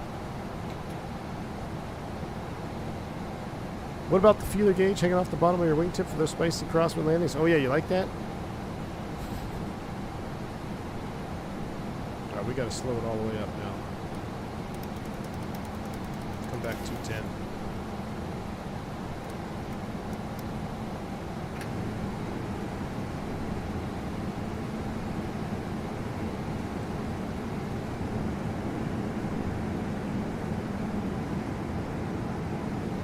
We're at a 16,000. Yeah, we were well out of there, so.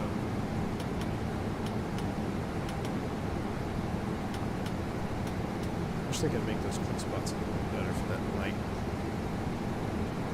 We're going to be way too high for this, guys. I think we're going to be too fast, rather.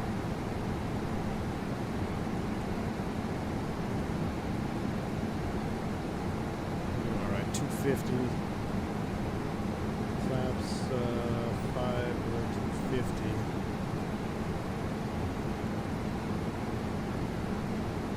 Flight recorder is recording.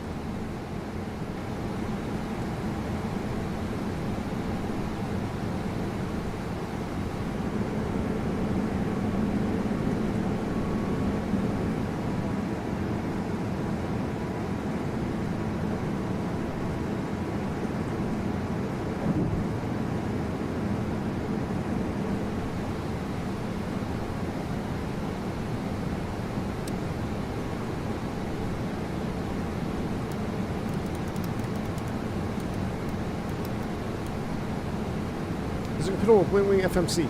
FMC is working just fine. PAP3 is not working.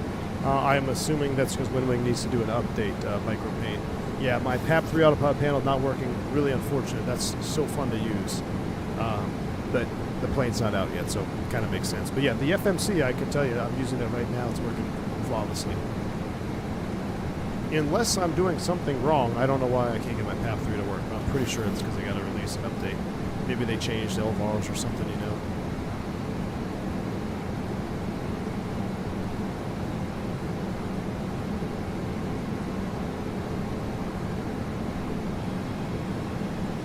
You hear that? Is that the pressurization valve?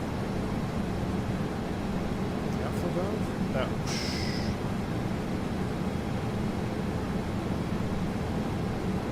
Flaps 10. Wow, that looks great.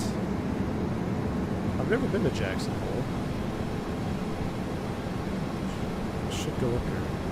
Well, I've been to the airport, but I've never gone outside of the airport.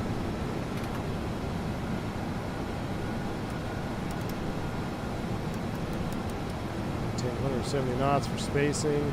Flaps 40, 136 is our, or actually flaps 40, 136, that'll be our ref approach speed.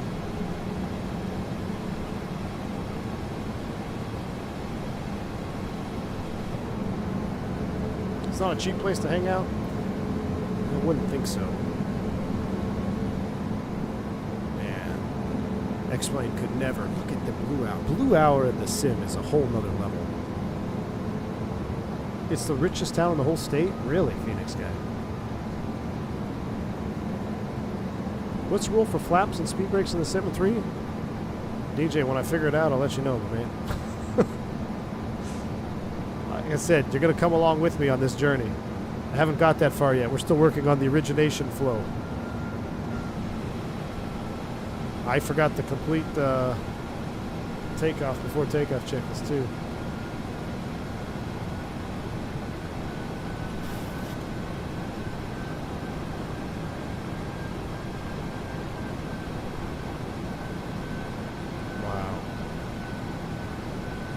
Right below the layer here. That's great. Technically, we turn the engine lights off. We'll move it on for just a little till we get down a little bit lower.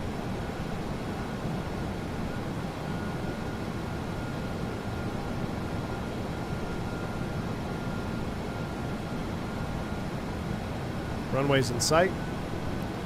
Kind of want to hand fly this approach here. So let me set my throttle levers. Auto throttle's off. I'm going to bug 136. We're supposed to add 5, right? 141. Autopilot's off. Flight director's off. Give me the FPV. Let's do a visual landing here.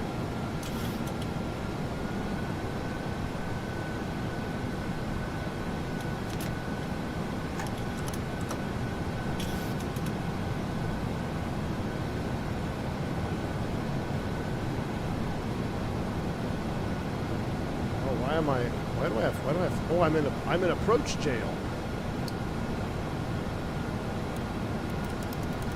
I think I got an approach jail, right? Is that what happened? Flaps 15.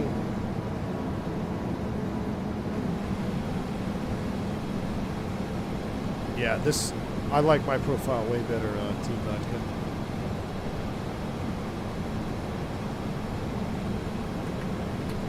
Flaps 30. 6 knot wind from the right.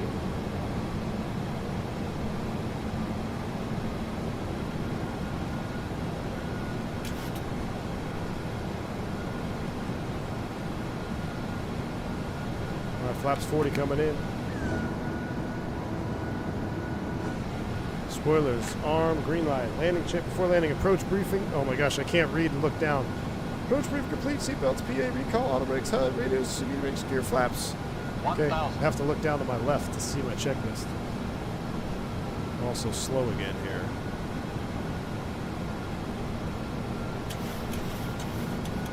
Nothing like adding thrust to go downhill and catch up to 141 here.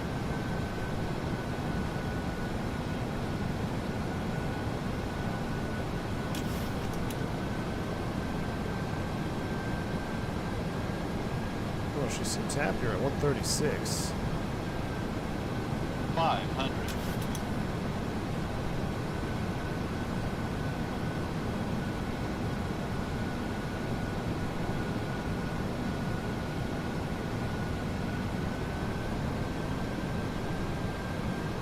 Our engine anti-ice is still on. Approaching minimums. We're going to be safe. Minimums.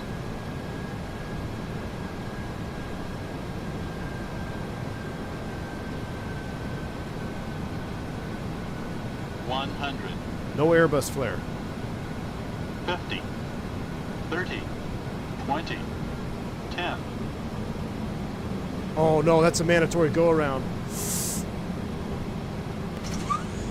100% mandatory go around. I forgot about the 1,000-foot restriction.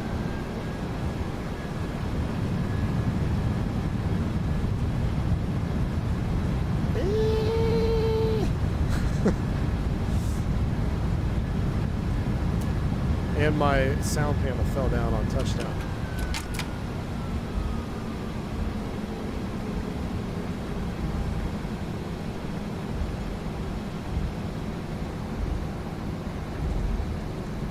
Not those 1,000-foot markers. Oh yeah, that's a focal call. We screwed up on that one, Chad. 100%. Yeah, that was not good. 100% illegal per SOP. I blame Team Vodka's profile because it's too sensitive. Team Vodka's got a weird profile here. My 7.3 profile is better. All right, let's clean it up. We'll leave those. Well, let's do that. Let's come up. Logo steady. That's already cleaned up. All right.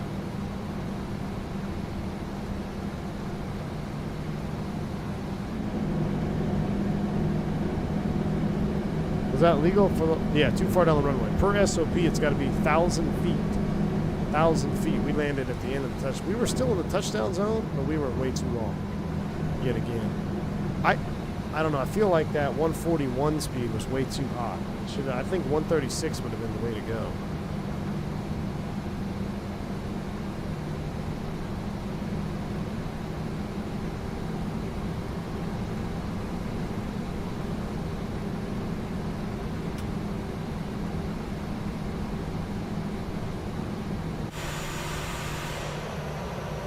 Let's go ahead and park. Is there a spot between the 319? Yeah, we'll go between the 319 over there and unknighted.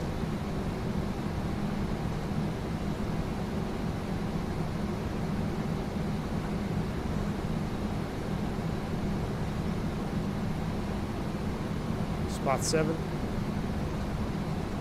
Nope.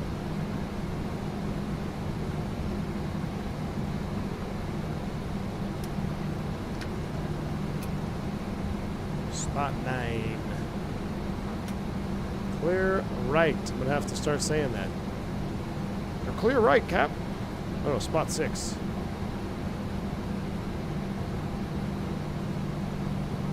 I'm going to miss taxiing the airplane, I will tell you that. I love taxiing the airplane around on the ground.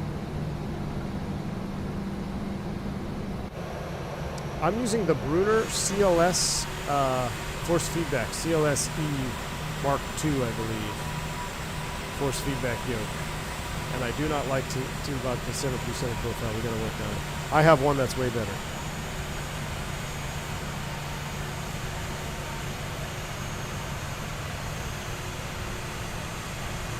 I'm not sure which line, so we'll just erp it here pretty soon. We'll take this next one. Erp. Brake set.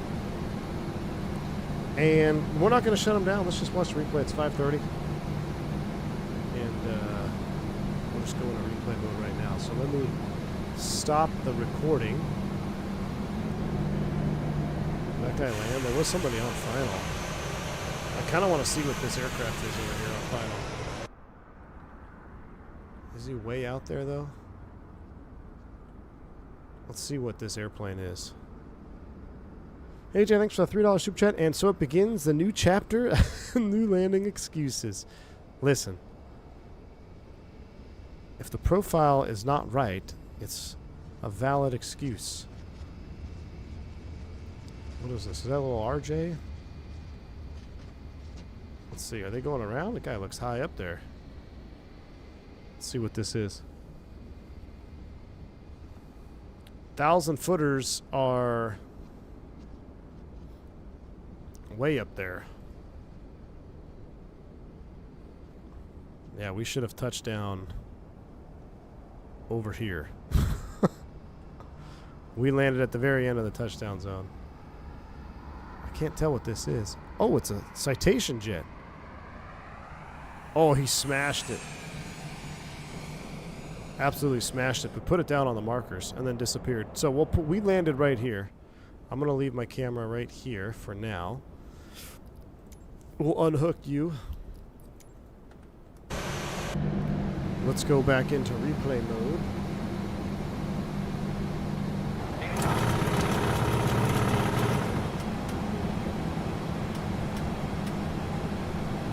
Let's go ahead and get you set back up. Go ahead and get the flaps coming in.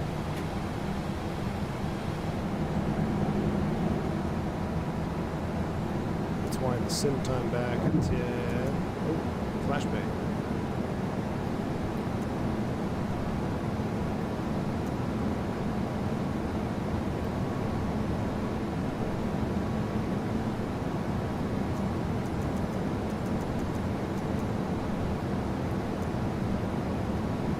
Did you take the yellow guard off the 7.3 profile before I used it? Yes.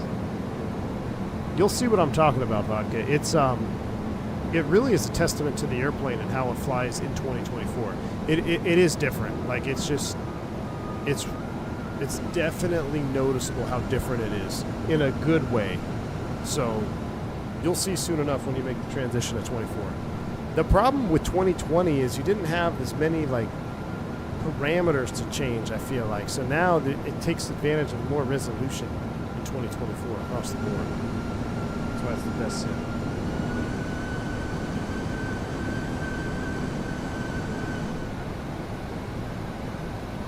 Run this forward here. Double D Worth, I did. I brought him back to the Traffic. I brought him back live on stream. All right, flaps 40 is down. Here we go.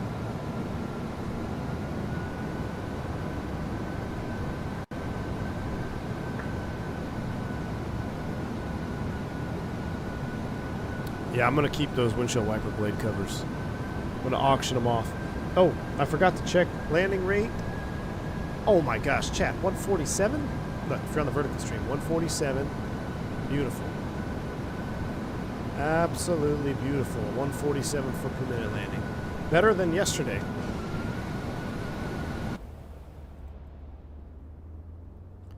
Here we come.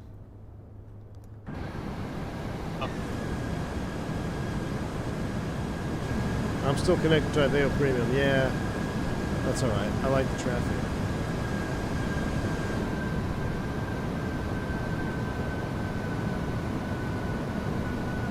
Yeah, we were I totally spaced on the 1,000-footer. A half mile from the markers. There goes the 1,000-footers. There goes the touchdown zone. Oh, we might not have been legal. Damn. We might not have been legal. I love the deflex of the wing. Did you see that? Watch this. Watch the spoilers come up here. When they actually come up, when they actually deploy. Touchdown spoilers. Look at the wing deflex because the lift is being killed. Love that. Great wing flex. Really good wing flex. Some of the best in the sim, I would say, man. That wing flex looks spot on.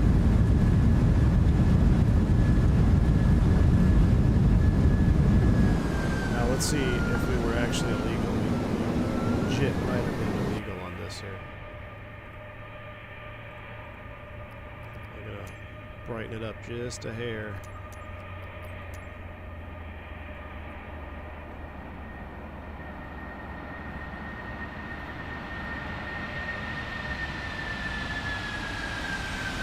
Yep.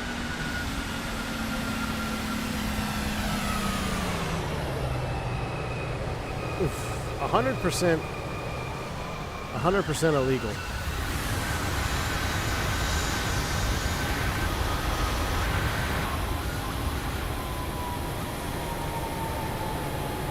But were we though? Are we on the ground? Is that on the ground?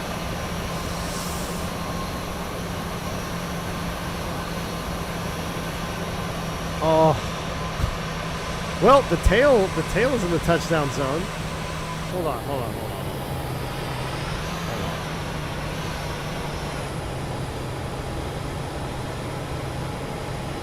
Look, you can see the rubber in the paint. Look. That is rubberized texture. That is rubberized texture. This was legal. Hold on, I'm going to do this in slow-mo. Legal. That was rubber. That was rubber on the touchdown zone marker. Now, granted, like I said, this would be illegal per SOP 100%. Let's see. This is a good view right here. Hold on. Here we go. Ready to pause it. Here comes the last set of markers, I think. We're off center line too. That's down. That's down. Okay? That's down, and yeah, I don't think we're legal. You know what? I think the too low terrain. I think the scenery is wrong. That's what it is. The scenery is wrong, guys. Real world scenery wouldn't be painted like that.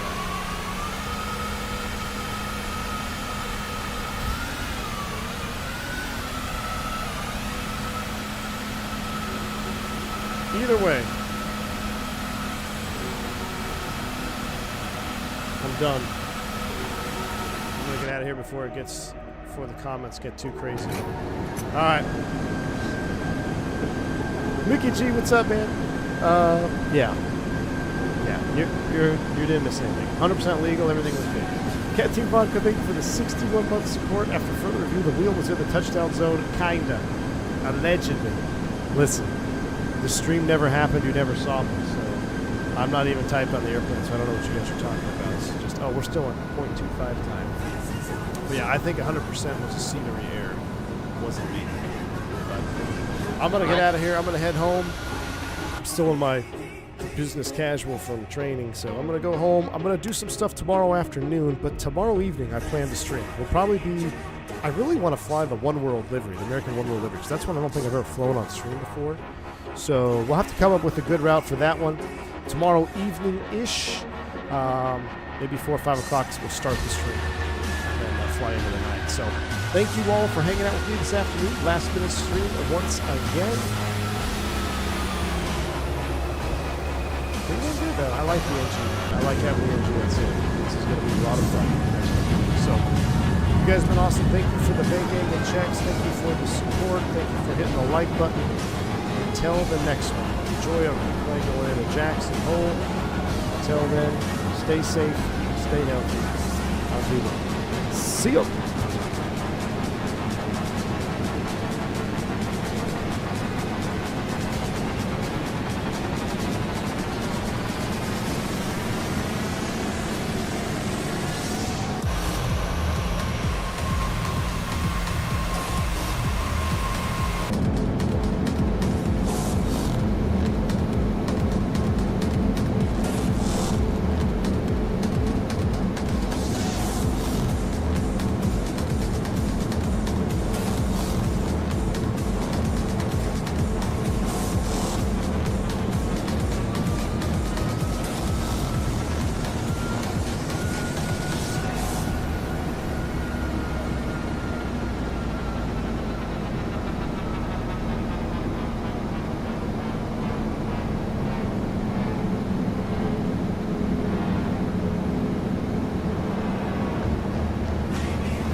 $100.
$50.